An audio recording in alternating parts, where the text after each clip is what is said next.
বিকেলবেলা বন্ধুদের সাথে কথা বলতে বলতে রাস্তা দিয়ে হেঁটে যাচ্ছি।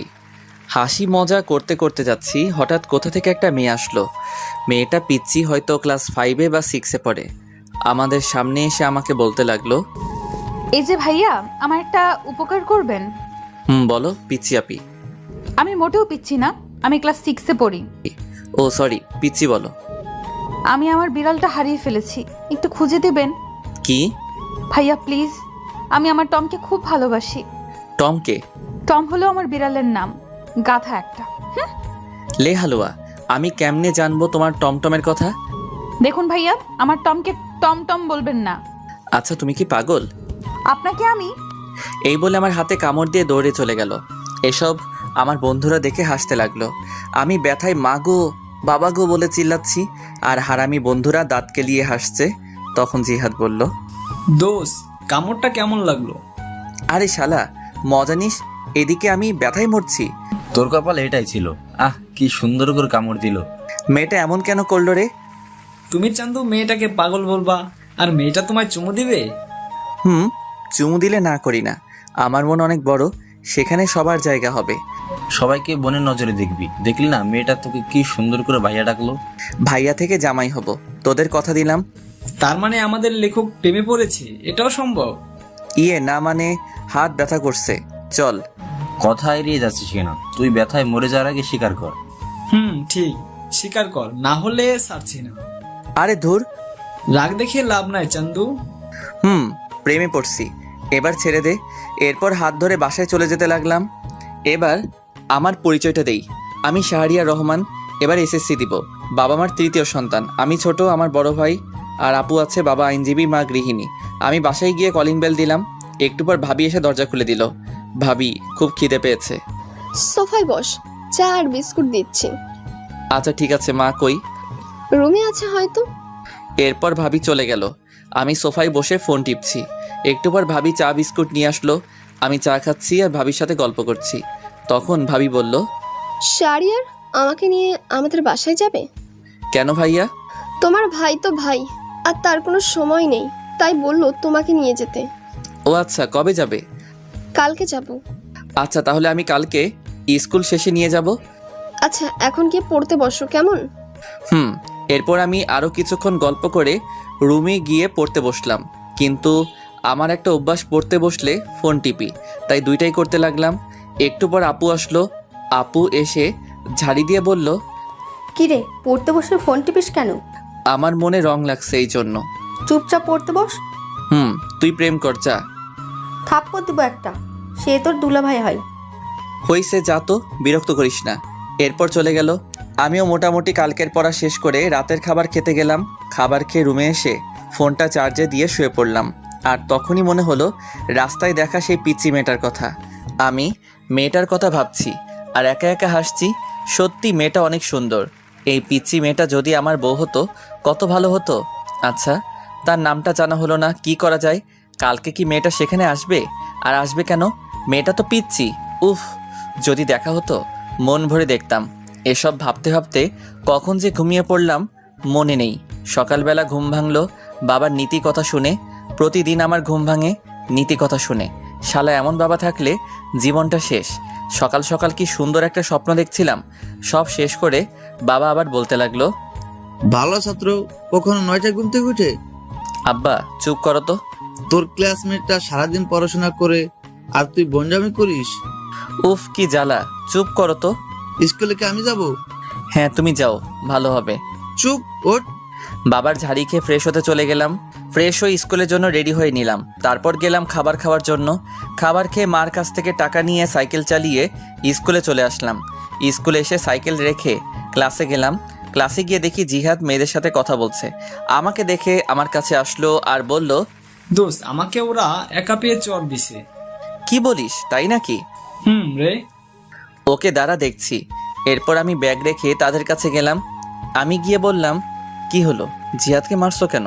তাহলে আমাদের সাথে ফাজলামো করে কেন? কি করছে? আমাদের ব্যাগ দিয়ে বেঞ্চ পরিষ্কার করছে। তাই নাকি? এটা তো একটা ভালো কাজ।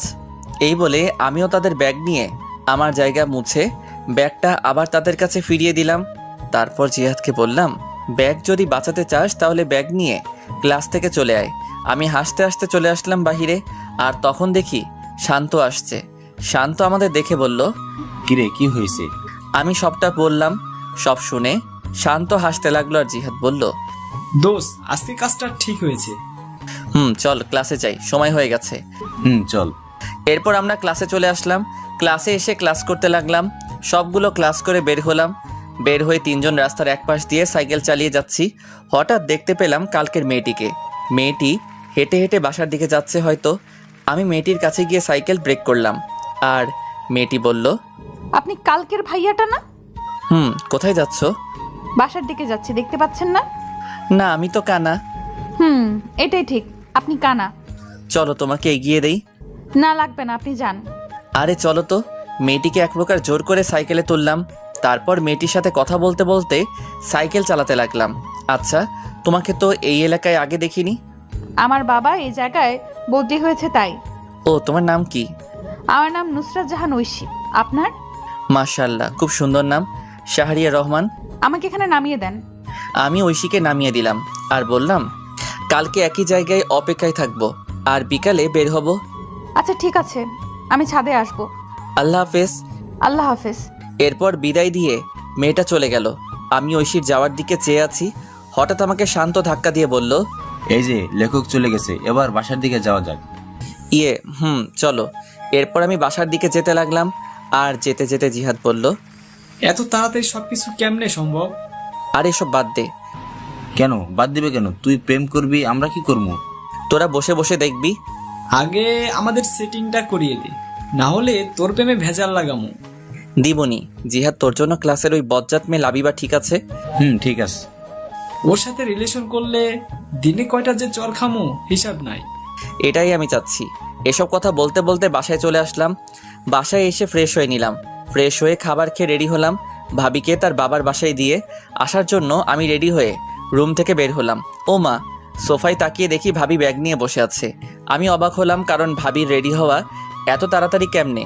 হয়তো বাবার বাসা অনেকদিন পর যাবে, তাই হয়তো। এসব ভেবে ভাবির কাছে গেলাম। ভাবির কাছে যেতেই আমার হাতে বাইকের চাবি দিয়ে বলল, বাইক বের করো। তারপর মাকে বললাম, টাকা দাও। টাকা লাগবে না, তোর বাবার কাছে দিয়েছি। আরে আমাকে দাও। দরকার নাই। লে বাবা, বেড়াতে যাচ্ছি টাকা ছাড়া। তোর বাবার কাছে দিয়েছি। আরে শারিয়ার, চলো তো। কিন্তু কথাটা শেষ করতে পারলাম না। ভাবি টেনে বাহিরে নিয়ে আসলো। আমি এরপর বাইক বের করলাম। তারপর ভাবির সামনে গেলাম। ভাবি উঠে বসলো, আর উঠে আমার কাঁধে হাত রাখলো। আমি ভাবিকে নিজের বোনের মতো মনে করি। তারপর বাইক চালাতে লাগলাম। উদ্দেশ্য ভাবির বাসা। বাইক চালাচ্ছি, হঠাৎ করে বাইকের তেল শেষ হয়ে গেল। তারপর আর কি, বাইক কিছু দূর হাঁটিয়ে তেল ভরলাম, তবে টাকা ভাবি দিয়েছে। তারপর আবার চলতে শুরু করলাম। ভাবির বাসায় যেতে প্রায় বিকাল হয়ে গেল। তারপর গিয়ে আন্টি আঙ্কেলকে সালাম দিয়ে ভিতরে গেলাম। ভাবির একটা ছোট ভাই আছে আমার বয়সী, তার নাম আবির। গিয়ে দেখি শুয়ে শুয়ে ও ফোন টিপছে। আমাকে দেখেই বলল, কিরে কি খবর? আলহামদুলিল্লাহ ভালো, তোর? চলছে কোনো মতে। তা প্রেম কয়টা করিস? বেশি না, মাত্র 3টা। তুই আর ভালো হবি না? একটা মেয়ে যদি 4-5টা রিলেশন করতে পারে, আমি কেন পারবো না বল? কথায় যুক্তি আছে। এভাবে আবিরের সাথে আড্ডা দিতে লাগলাম। আড্ডা দিতে দিতে হঠাৎ মনে হলো আমার পিচ্চিটার কথা। আজকে বিকালে যাওয়ার কথা ছিল, কিন্তু দূর, মনে ছিল না। কি যে করি। আর আজকে বাসায় না গেলে কালকে স্কুল মিস হবে। স্কুল মিস হলে তো পিচ্চিটাকে দেখতে পারবো না। তাই আমি ভাবির কাছে চলে আসলাম, আর এসে ভাবিকে বললাম, ভাবি আমি চলে যাচ্ছি। আজকে যেতে হবে না, আজকে থাকবে, প্রায় সন্ধ্যা হয়ে এলো। আরে কালকে স্কুল আছে, আর না গেলে স্যার বকা দিবে। যেদিন স্কুল পলাশ তখন? মানে তবুও যেতে হবে। এরপর ভাবিকে বুঝিয়ে আন্টি আঙ্কেল থেকে বিদায় নিয়ে চলে আসলাম। একা একা বাইক চালাচ্ছি আর হেডফোন দিয়ে গান শুনছি। বাসায় আসতে আসতে প্রায় রাত 7টা বেজে গেল। আমি বাইক রেখে কলিং বেল দিলাম, আর একটু পর মা এসে দরজা খুলে দিল, আর আমাকে দেখে অবাক হয়ে বলল, কিরে চলে আসলি কেন? কালকে স্কুল আছে। বাহ, বেশ পরিবর্তন হয়েছিস। পরিবর্তন কি আর এমনি হয়েছি মা? বিড়বিড় করে কি বলছিস? কই কিছু না, আমি রুমে যাচ্ছি, চা দিয়ে যেও। এই বলে রুমে চলে আসলাম। রুমে এসে ফ্রেশ হয়ে পড়তে বসলাম। একটু পর মা চা নিয়ে আসলো, আর আমি বললাম, আচ্ছা মা, আপু কি সারাদিন কথা বলে দুলাভাইয়ের সাথে? কি করবে এছাড়া? ওর এই সময়ে জামাইটাও বিদেশে, তাই কথা বলে।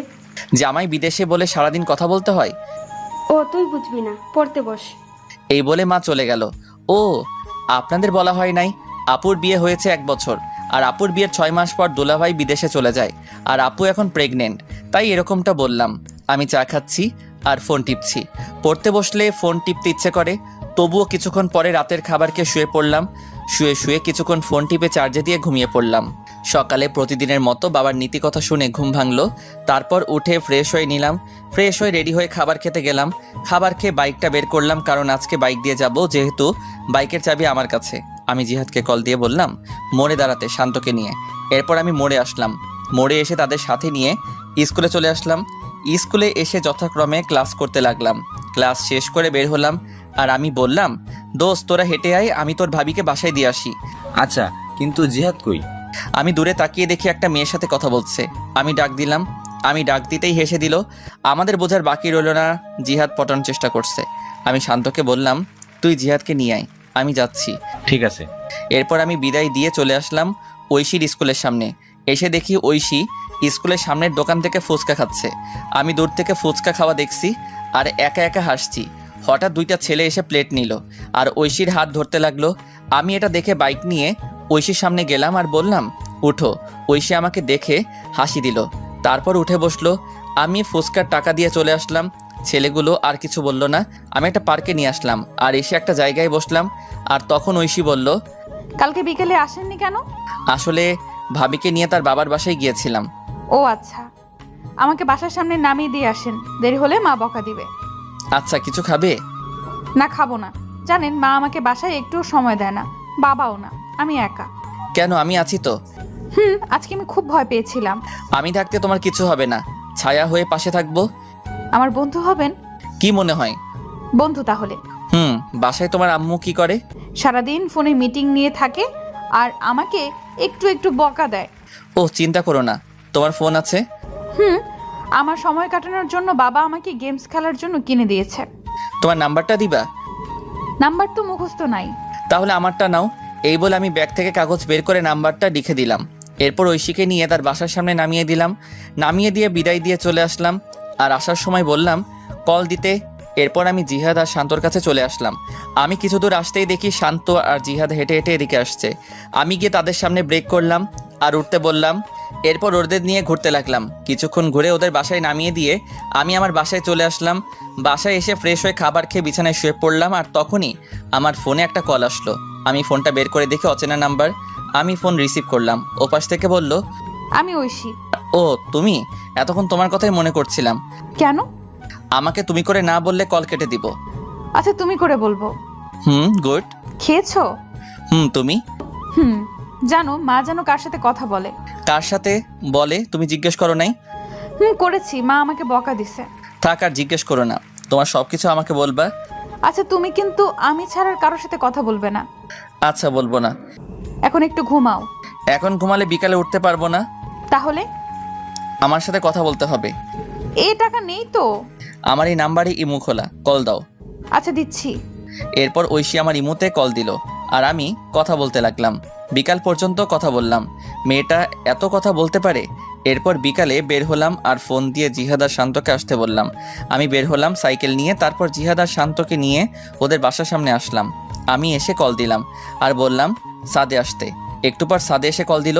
আমি দূর থেকে দেখছি আর কথা বলছি। এইভাবে চলে 1টা বছর। আমি এসএসসি দিলাম আর মোটামুটি ভালো রেজাল্ট করলাম। আর এখন ঐশী এখন আমাকে ছাড়া কিছু বোঝে না, কিন্তু এখনো পর্যন্ত ভালোবাসি কথা বললো না। আমি নতুন কলেজে ভর্তি হলাম, 3জন একই কলেজে ভর্তি হলাম। আর আপুর একটা ছেলে হয়েছে আর ভাবিও প্রেগনেন্ট। এইভাবে চলছিল দিনকাল। একদিন আমি ফোন রেখে কলেজে চলে গিয়েছিলাম আর সবার সাথে আড্ডা দিয়ে বিকালবেলা বাসায় ফিরলাম। বাসায় ফিরে ফোন হাতে নিয়ে দেখি 78টা মিস কল। আমি সাথে সাথে কল দিলাম আর কল দিতেই কল ধরলো। ওপাশ থেকে কান্নার আওয়াজ আসছে। আমি বুঝতে পারলাম আমার পিচিটা কান্না করছে। এই তুমি আজকে স্কুলে আসলে না কেন? তোকে আমি সকালে কল দিয়েছি, ধরিস নাই কেন? আসলে ফোন রেখে কলেজে গিয়েছিলাম তাই। তোর উপর রাগ করে স্কুলে যাইনি। সরি, এই কানে ধরছি, আর হবে না। কিন্তু ঐশী কান্না করছেই, এবারের মতো ক্ষমা করো। আজকে আমার জন্মদিন, তাই আজকে আসবা তুমি। আচ্ছা ঠিক আছে। তোমার বন্ধুদের নিয়ে আসবে। এবার হাসো। হয়েছে, পাম দিতে হবে না। পাগলি একটা। এরপর তার সাথে কথা বলা শেষ করে বিকালবেলা বের হলাম। তারপর জিহাদ আর শান্তকে আসতে বললাম আর ওদের নিয়ে মার্কেটে আসলাম। মার্কেটে এসে একটা উপহার কিনলাম, কিনে বের হলাম। তারপর বাইক নিয়ে চলে আসলাম। আমরা বাইক পার্ক করে ভিতরে গেলাম, গিয়ে দেখি ঐশী তার বান্ধবীদের সাথে কথা বলছে। আমাদের আসতে দেখে আমাদের কাছে আসলো আর এসে বলতে লাগলো, এত দেরি হলো কেন? আসলে রাস্তায় অনেক জ্যাম। হয়েছে, আর বলতে হবে না, চলো ভেতরে যাই। চলো। এরপর আমরা ভিতরে গেলাম। ঐশী তার মা বাবার সাথে পরিচয় করিয়ে দিল, কিন্তু আমি ওর মায়ের সাথে কথা বলে তেমন ভালো মানুষ মনে হলো না, একটু অহংকারী। ওর বাবা অনেক ভালো মানুষ, আমাদের সাথে বেশ আড্ডা দিতে লাগলো। এইভাবে চলে গেল বেশ কিছুক্ষণ। তারপর কেক কাটা হলো। কেক কাটার পর ঐশী সবাইকে কেক খাইয়ে দিল। যখন আমার কাছে আসলো তখন কানের কাছে এসে বলল, এখন কেক খান, পরে আপনার কপালে মায়ের আছে, সকালেরটা ভুলিনি। না মানে। এরপর ঐশী আমাকে কেক খাইয়ে দিল, তারপর চলে গেল। তারপর আমরা খাওয়া দাওয়া করলাম, সবাই চলে যেতে লাগলো বিদায় দিয়ে। তাই আমরাও চলে যাওয়ার জন্য আঙ্কেলের কাছ থেকে বিদায় দিলাম।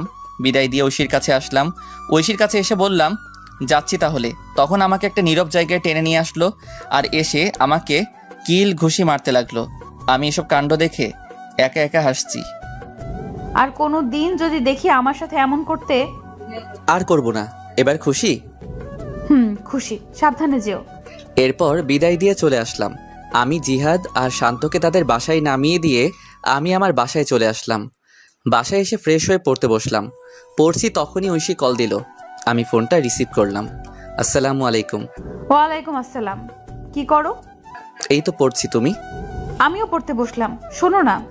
বলো। আমি না একজনকে ভালোবাসি। সাথে সাথে মনটা খারাপ হয়ে গেল, হাসি মুখটা মলিন হয়ে গেল। তখন আমি বললাম, ও ভালো তো। তুমি কালকে ওই জায়গায় আসবে। কলেজ শেষ করে সময় পেলে আসবো। আসতে হবে। আর শাড়িটা কিন্তু খুব সুন্দর হয়েছে। ধন্যবাদ। কালকে স্কুলে যাব না, বুঝলে? আচ্ছা ঠিক আছে। এরপর আরও কিছু কথা বলে ফোনটা রেখে দিলাম আর বলতে লাগলাম, আমি যে তোমায় বড্ড বেশি ভালোবাসি, কেন বুঝতে পারো না? আমার চোখের সামনে অন্য কারো হাত ধরে বলবে এটা আমার ভালোবাসার মানুষ। কালকে এই দৃশ্য আমার জন্য অপেক্ষা করছে না, আমি পারবো না তোমায় ছাড়া থাকতে। এই বলে নিজের হাত কেটে ফেললাম। নিজের হাত থেকে যতটা না ব্যথা অনুভব হচ্ছে তার চেয়ে বেশি কষ্ট হয়েছিল। মনে হচ্ছিল এখনই যদি মারা যেতাম হয়তো সব কিছু ঠিক হতো, এটাই ভালো হতো। হঠাৎ মনে হলো কেউ আসছে আমার রুমে। আমি তাড়াতাড়ি করে রুম থেকে ব্যান্ডেজ নিয়ে ওয়াশরুমে চলে গেলাম। ওয়াশরুমে গিয়ে ব্যান্ডেজ করে বের হলাম। বের হতেই আমাকে মা বলতে লাগলো, কি রে, তোর হাতে কি হয়েছে? আসলে পড়ে গেছিলাম তো তাই। দেখে চলবি না, কি যে করিস। মা কিছু হবে না, তুমি যাও, আর আমি খেয়ে আসছি। খাবো না? আচ্ছা। এরপর মা চলে গেল। আমি বিছানায় শুয়ে পড়লাম। শুয়ে শুয়ে ঐশীর কথা ভাবছি। মেয়েটা কি সত্যি আমাকে ছেড়ে চলে যাবে? তাকে ছাড়া কি করে থাকবো? এসব ভাবতে ভাবতে কখন যে ঘুমিয়ে পড়লাম মনে নেই। সকালবেলা ঘুম থেকে উঠে ফ্রেশ হয়ে রেডি হয়ে নিলাম। তারপর অল্প খাবার খেয়ে কলেজে চলে আসলাম। আসলে সব কিছু করছি আগের মতো, কিন্তু ওই যে মন ভালো না থাকলে কিছু ভালো লাগে না। কলেজে গিয়ে চুপচাপ বসে আছি আর সবার সাথে হাসি মুখে কথা বলছি। এভাবে কলেজের ক্লাস শেষ করে বন্ধুদের সাথে করে নিয়ে সেই জায়গায় চলে আসলাম। আসতে অনেকটা দেরি হয়েছে। আমি এসে দেখি একটা পিচ্চি মেয়ে শাড়ি পরে বসে আছে। আমি ভালো করে দেখলাম এটা আমারই পিচ্চি। পাগলিটাকে আজ খুব সুন্দর লাগছে। কাজল কালো দুটি চোখ, পাতলা দুটি ঠোঁটে হালকা লিপস্টিক আর হাতে কাচের চুড়ি, দেখতে বউ বউ লাগছে। আমি কাছে গেলাম। আমি যেতেই আমার থেকে মুখ ঘুরিয়ে বসে পড়ল। এসব আমার বন্ধুরা দেখে হাসতে হাসতে অন্য পাশে চলে গেল। আমি ঐশীর সামনে গিয়ে বললাম, এই কলেজে ক্লাস ছিল। তোর হাতে কি হয়েছে? হাতে ব্যান্ডেজ কেন? মানে কেটে গেছে। আমার তো কাটা মনে হচ্ছে না, অন্য কিছু মনে হচ্ছে। আরে বাদ দাও, তোমার ভালোবাসার মানুষটা কই? কুত্তা, তুই বুঝতে পারিস না আমি তোকে ভালোবাসি? এই বলে আমাকে জড়িয়ে ধরলো শক্ত করে। আমিও শক্ত করে জড়িয়ে ধরলাম। আমি জানি তুমি আমার জন্য পাগলামি করছো। তুমি কি করে বুঝতে পারলে? হার্টে কানেক্টেড, বুঝলে? বুঝতে পারছি, এবার ছাড়ো। না, আর একটু। এটা পার্ক কিন্তু। তখন জিহাদ বলতে লাগলো, সবাই ফ্রিতে সিনেমা দেখছে। আমি কথাটা শুনে ছেড়ে দিলাম। আর ঐশী বলল, আমার চকলেট কই? মনে নেই, কি? যাওয়ার সময় কিনে দিব। এবার খুশি? এবার চলো একটু ঘুরবো। এরপর জিহাদ আর শান্ত চলে গেল। তাদের নাকি বাসায় কাজ আছে আমি ঐশীকে নিয়ে বিকাল পর্যন্ত ঘুরে তাকে একটা রিকশায় তুলে দিয়ে বাসায় চলে আসলাম। বাসায় এসে আপু ঝাড়ি দিতে শুরু করলো। কলেজ কি মাত্র শেষ হলো? আড্ডা দিছি। এত আড্ডা কিসের? আমি কোনো কথা না বলেই রুমে গিয়ে ফ্রেশ হয়ে নিলাম। তারপর মাকে বললাম খাবার দিতে। এরপর আমি খাবার খেয়ে ছাদে এসে ঐশীকে কল দিলাম। কল হতেই কল ধরলো। আমি ঐশীর সাথে কথা বলতে লাগলাম। এভাবে চলছিল আমাদের দুষ্টু মিষ্টি ভালোবাসা। 2 বছর পর আমি ইন্টার পরীক্ষা দিয়ে বেকার বসে আছি, আর ওদিকে ঐশী এবার ক্লাস 9-এ উঠেছে। তাই সারাদিন ঐশীর সাথে কথা বলি। একদিন রাতে ঘুমিয়ে আছি, হঠাৎ আমার ফোনে কল আসলো। আমি ফোনটা হাতে নিয়ে দেখি ঐশী ফোন দিয়েছে। আমি ঘুম ঘুম চোখে রিসিভ করলাম। রিসিভ করতেই ওপাশ থেকে কান্নার শব্দ ভেসে আসলো। আমি কান্নার শব্দ পেয়ে বিছানা থেকে উঠে বসলাম আর বলতে লাগলাম, এই কান্না করছো কেন? আমাকে বাঁচাও, আমার মা বাবা আমাকে মেরে ফেলবে। মানে কি বলো? তুমি এখন কোথায়? আমি এখন এই জায়গায় লুকিয়ে বসে আছি, বাবা মা আমাকে খুঁজছে। আমি এখনই আসছি। এই বলে আমি ফোন কেটে দিয়ে রেডি হয়ে সাইকেল নিয়ে চলে আসলাম। এসে সেই জায়গায় আসলাম, আর আমাকে দেখে ঐশী আমার সাইকেলে উঠে বসলো আর বলতে লাগলো, তাড়াতাড়ি চলো। আমি তাড়াতাড়ি সাইকেল চালাতে লাগলাম। তখন একবার পিছনে তাকিয়ে দেখি একটা গাড়ি জোরে আমাদের দিকে আসতে লাগলো। আর তখন ঐশী বলতে লাগলো, এই তারা এসে পড়লো, তাড়াতাড়ি যাও। আমি সাইকেল জোরে চালাতে লাগলাম আর সোজা স্টেশনে আসলাম। দেখি একটা ট্রেন ছেড়ে যাচ্ছে। আমি সাইকেল থেকে নেমে ঐশীকে নিয়ে চলন্ত ট্রেনে উঠে পড়লাম। আর তাকিয়ে দেখি ঐশীর বাবা মা গাড়ি থেকে নেমে বলতে লাগলো, দেখ মেয়েটা চলে গেল, এবার সবকিছু পুলিশকে না বললেই হয়। এদিকে আমি ট্রেনে উঠে হাঁপাতে লাগলাম আর ঐশীও হাঁপাতে লাগলো। আমি ট্রেনের ভিতরে গেলাম আর একটা ফাঁকা জায়গা দেখে ঐশীকে নিয়ে বসে পড়লাম। অনেকক্ষণ চুপ থাকার পর আমি বললাম, কি হয়েছে আমাকে সব বলো। শুরু তাহলে। বাবা মা রাতের বেলায় আলোচনা করছিল। আমি তোমার সাথে কথা বলে পানি খাওয়ার জন্য টেবিলে আসলাম। তারপর পানি খেয়ে যখন বাবা মায়ের রুমের সামনে দিয়ে যাচ্ছিলাম, তখন কিছু কথা কানে আসে। কথাগুলো এমন ছিল, ওরা নাকি আমার কাকা কাকি। আমার যখন 1 বছর ছিল তখন নাকি আমার বাবা মা মারা যায় অ্যাক্সিডেন্টে। আর আমার বাবার সব সম্পত্তি আমার নামে হওয়ায় আমার কাকা কাকি আমাকে লালন পালন করছে। আর কালকে নাকি আমাকে জোর করে দলিলে সাইন করাবে, আর সাইন না করলে মেরে ফেলতে পারে। পরে আমি এইসব শুনে ফোন নিয়ে আর ব্যাগ গুছিয়ে লুকিয়ে বাইরে এসে তোমাকে কল দিলাম। ও আচ্ছা, কিন্তু আমি তো কিছু নিয়ে আসি নাই, আর এখন তো তোমাকে নিয়ে চিন্তা হচ্ছে। আমার বাসা থেকে 10,000 টাকা আর কিছু আমার অলংকার নিয়ে আসছি। তার মানে আমরা পালিয়ে যাচ্ছি? যেটা মনে করো। আচ্ছা, কি আর করার। তখনই একটা লোক এসে ট্রেনের টিকিট দেখতে চাইলো, কিন্তু আমাদের কাছে তো টিকিট নেই, তাই ভাড়া দিলাম আর সাথে জরিমানাও দিলাম। এরপর লোকটা আমাদের হাতে টিকিট দিয়ে চলে গেল আর বলে গেল কেউ আসলে এটা দেখাতে। আমিও বিদায় দিলাম। আমি টিকিট দেখে দেখি এটা রাজশাহী যাওয়ার টিকিট, তার মানে আমরা রাজশাহী যাচ্ছি। তখনই ঐশী বলল, এই খুব ঘুম পাচ্ছে। ঘুমাও। ঐশী আমাকে জড়িয়ে ধরে ঘুমিয়ে পড়লো। আমিও কখন যে ঘুমিয়ে পড়লাম মনে নেই। ঘুম ভাঙলো ঐশীর ডাকে, এই আমরা চলে আসছি, ওঠো। তারপর আমরা ট্রেন থেকে নেমে কোথায় যাব কিছু বুঝতে পারছি না। আগে একটা বাসা ঠিক করা দরকার। তারপর স্টেশন থেকে বেরিয়ে এক পাশ দিয়ে হাঁটতে লাগলাম। হঠাৎ চোখ পড়লো একটা লিফলেটের উপর লেখা বাসা ভাড়া দেওয়া হবে। আমি লিফলেটের নিচে থাকা নাম্বারে কল দিলাম। কিছুক্ষণ কল হতেই কল ধরলো। আসসালামু আলাইকুম। ওয়ালাইকুম আসসালাম। জি, বাসা ভাড়ার জন্য ফোন দিলাম। ও, বিবাহিত ছাড়া ভাড়া দেওয়া হয় না? জি, আমরা বিবাহিত। তাহলে এখন তো সকাল 7টা বাজে, আপনি 10টায় আসেন আর সাথে করে বিয়ের কাবিননামা নিয়ে আসবেন। জি আচ্ছা, ধন্যবাদ আপনাকে। এরপর ফোন কেটে দিলাম। ফোন কেটে দিয়ে ঐশীকে বললাম বিয়ে করা লাগবে। চলো কাজী অফিসে। আরে সাক্ষী লাগবে না, টাকা দিলে সব হয়, চলো তো। এরপর একজনকে জিজ্ঞেস করে কাজী অফিসের দিকে যেতে লাগলাম। তারপর পৌঁছে গেলাম। গিয়ে দেখি আমাদের মতো আরো এক কাপল বিয়ে করার জন্য আসছে। আমাদের দেখে ওখানের ছেলে বলল, ভাই কি বিয়ে করবেন? ভাই কেন? আপনি আমার বিয়ের সাক্ষী হয়ে যান আর আমি আপনারটা। আচ্ছা। কাজীকে বুঝতে দিবেন না আমাদের মধ্যে পরিচয় নেই, না হলে বেশি টাকা চাইবে। ওকে। এরপর আমরা ভিতরে গেলাম। ভিতরে গিয়ে একে একে বিয়েটা সেরে ফেললাম। বিয়ে শেষ করে প্রমাণস্বরূপ ফোনে পিক তুলে নিলাম। তারপর বিদায় দিয়ে আমরা আমাদের মতো চলে আসলাম। আর তখন ঐশী বলল, এই খুব খিদে পেয়েছে। আমারও খুব খিদে পেয়েছে, চলো। আমরা একটা রেস্টুরেন্টে আসলাম আর সকালে নাস্তা করে সেই লোকের দেওয়া ঠিকানায় চলে আসলাম। আর এসে লোকটাকে আবার কল দিলাম, আঙ্কেল আমি আপনার বাসার সামনে দাঁড়িয়ে আছি। আচ্ছা দাঁড়াও, আসছি। একটু পর একটা লোক আসলো। চলো তোমাদের রুমটা দেখাই। এরপর লোকটা আমাদের রুম দেখাতে লাগলো আর বলল, ভাড়া 3000 টাকা সব মিলিয়ে। ও আচ্ছা, তা আঙ্কেল আমরা আজকে উঠবো। আচ্ছা সমস্যা নেই। আমি আঙ্কেলকে 2000 টাকা দিয়ে দিলাম। উনি বেশ খুশি হলো। তারপর আমার হাতে চাবি দিয়ে চলে গেল। আমি আর ঐশী মিলে রুমটা পরিষ্কার করতে লাগলাম। আর ঐশী বলল, এই তুমি বাজারে যাও আর এই জিনিসগুলো নিয়ে আসো। টাকা কত আছে? আছে 5000 টাকা। এগুলোতে হবে? শোনো, বাজার করবা আর রান্না করার জন্য হাঁড়ি পাতিল আর 2টা প্লেট আর বিছানার জিনিসপত্র যা যা লাগে নিয়ে আসবে। ফ্লোরে বিছানা করবা, তাহলে চকির টাকাটা সেভ হবে। যাও তুমি। এরপর আমি একটা কাগজে লিখে চলে আসলাম বাজারে। এসে সব কিছু কিনতে লাগলাম আর আমার জন্য কিছু মার্কেট করলাম বাসায় পরার জন্য। ঐশীর কাপড় নিয়ে আসছে, তাই তার জন্য করতে হলো না।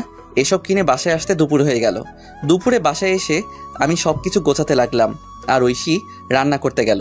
আমি জানি ঐশী তেমন কোনো রান্না পারে না। পিচ্চি একটা মেয়ে, মাত্র ক্লাস 9-এ উঠলো।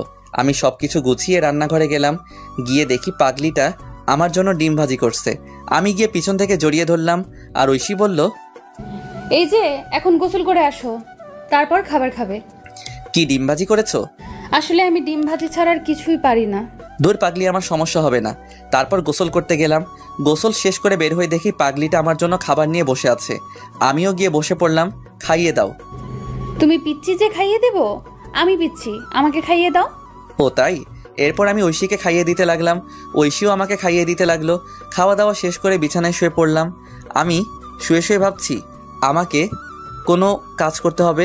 যেভাবেই হোক। তখনই ঐশী আসলো। সোজা আমার বুকে এসে বলল, এই আমার না পড়াশোনা করে ডাক্তার হতে ইচ্ছে করে।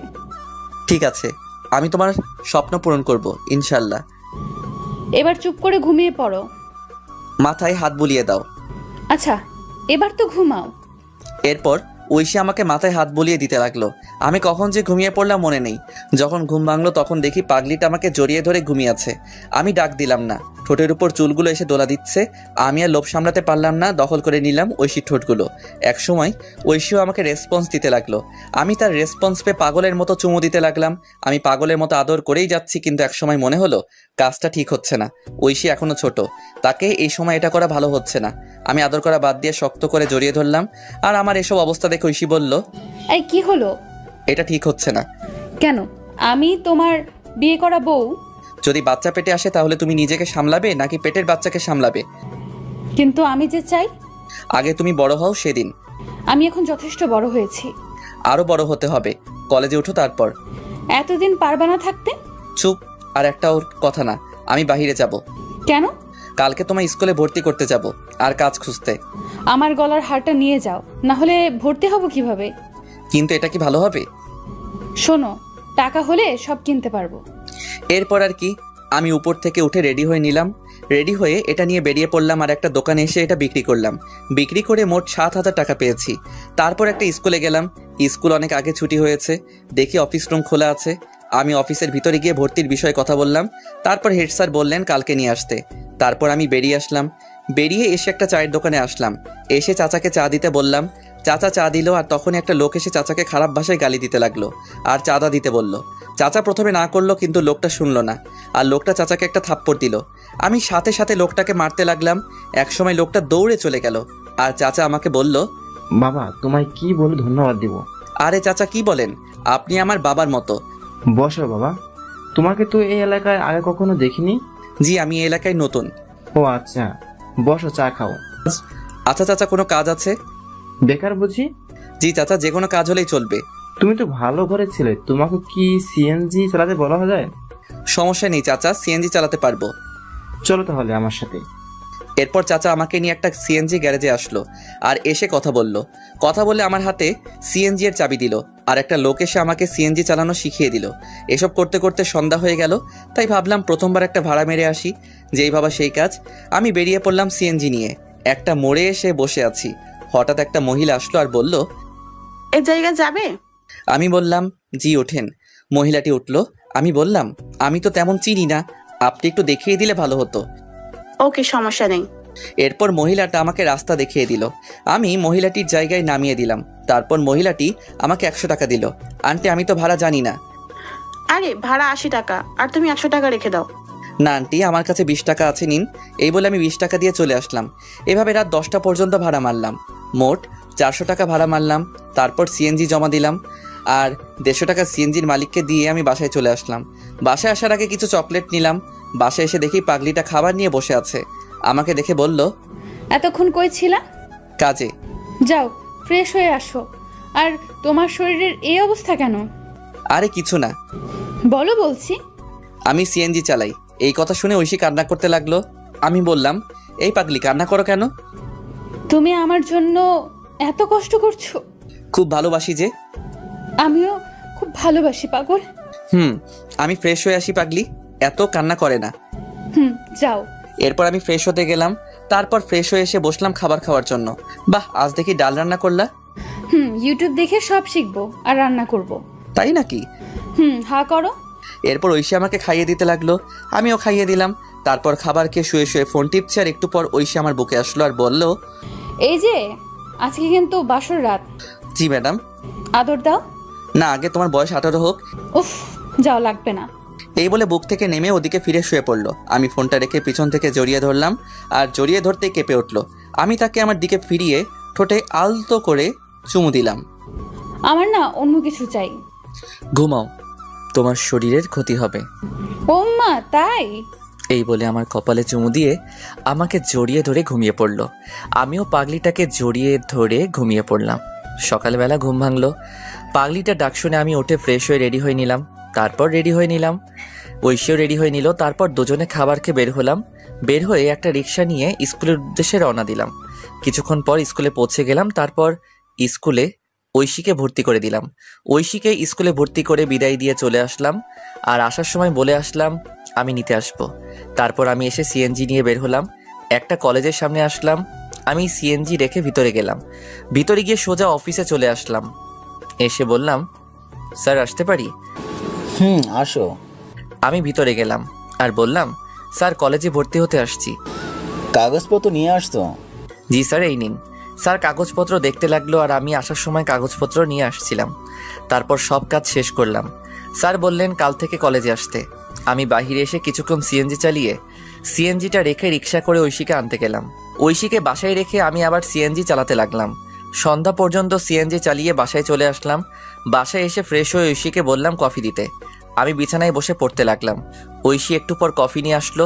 আমি বললাম, নতুন স্কুল কেমন লাগলো? অনেক ভালো লাগছে, 2টা বান্ধবী পেয়েছি।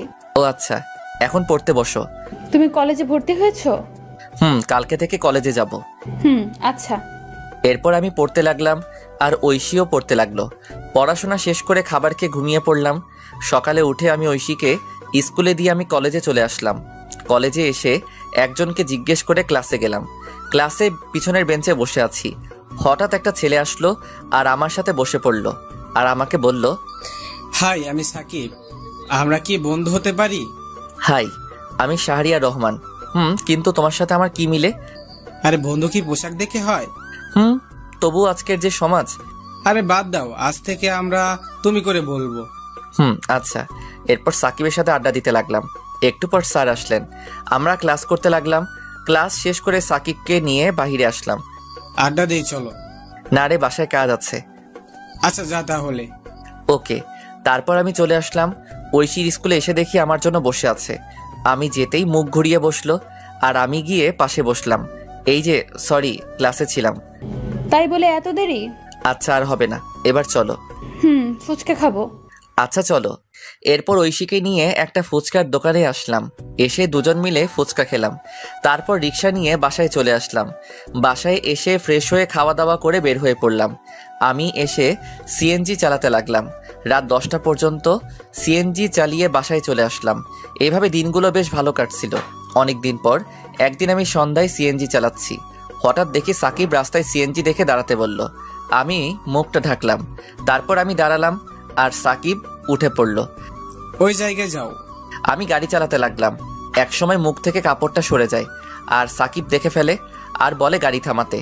আমি গাড়ি দাঁড় করালাম। তুই সিএনজি চালাস, আমাকে বলিস নাই? কি করব, কোনো চাকরি নেই। ধর বেটা, একবার আমাকে বলতি তুই। চুপ করে আছি। তুই কালকে এই জায়গায় যাবি, চাকরি হয়ে যাবে। কিন্তু কলেজ?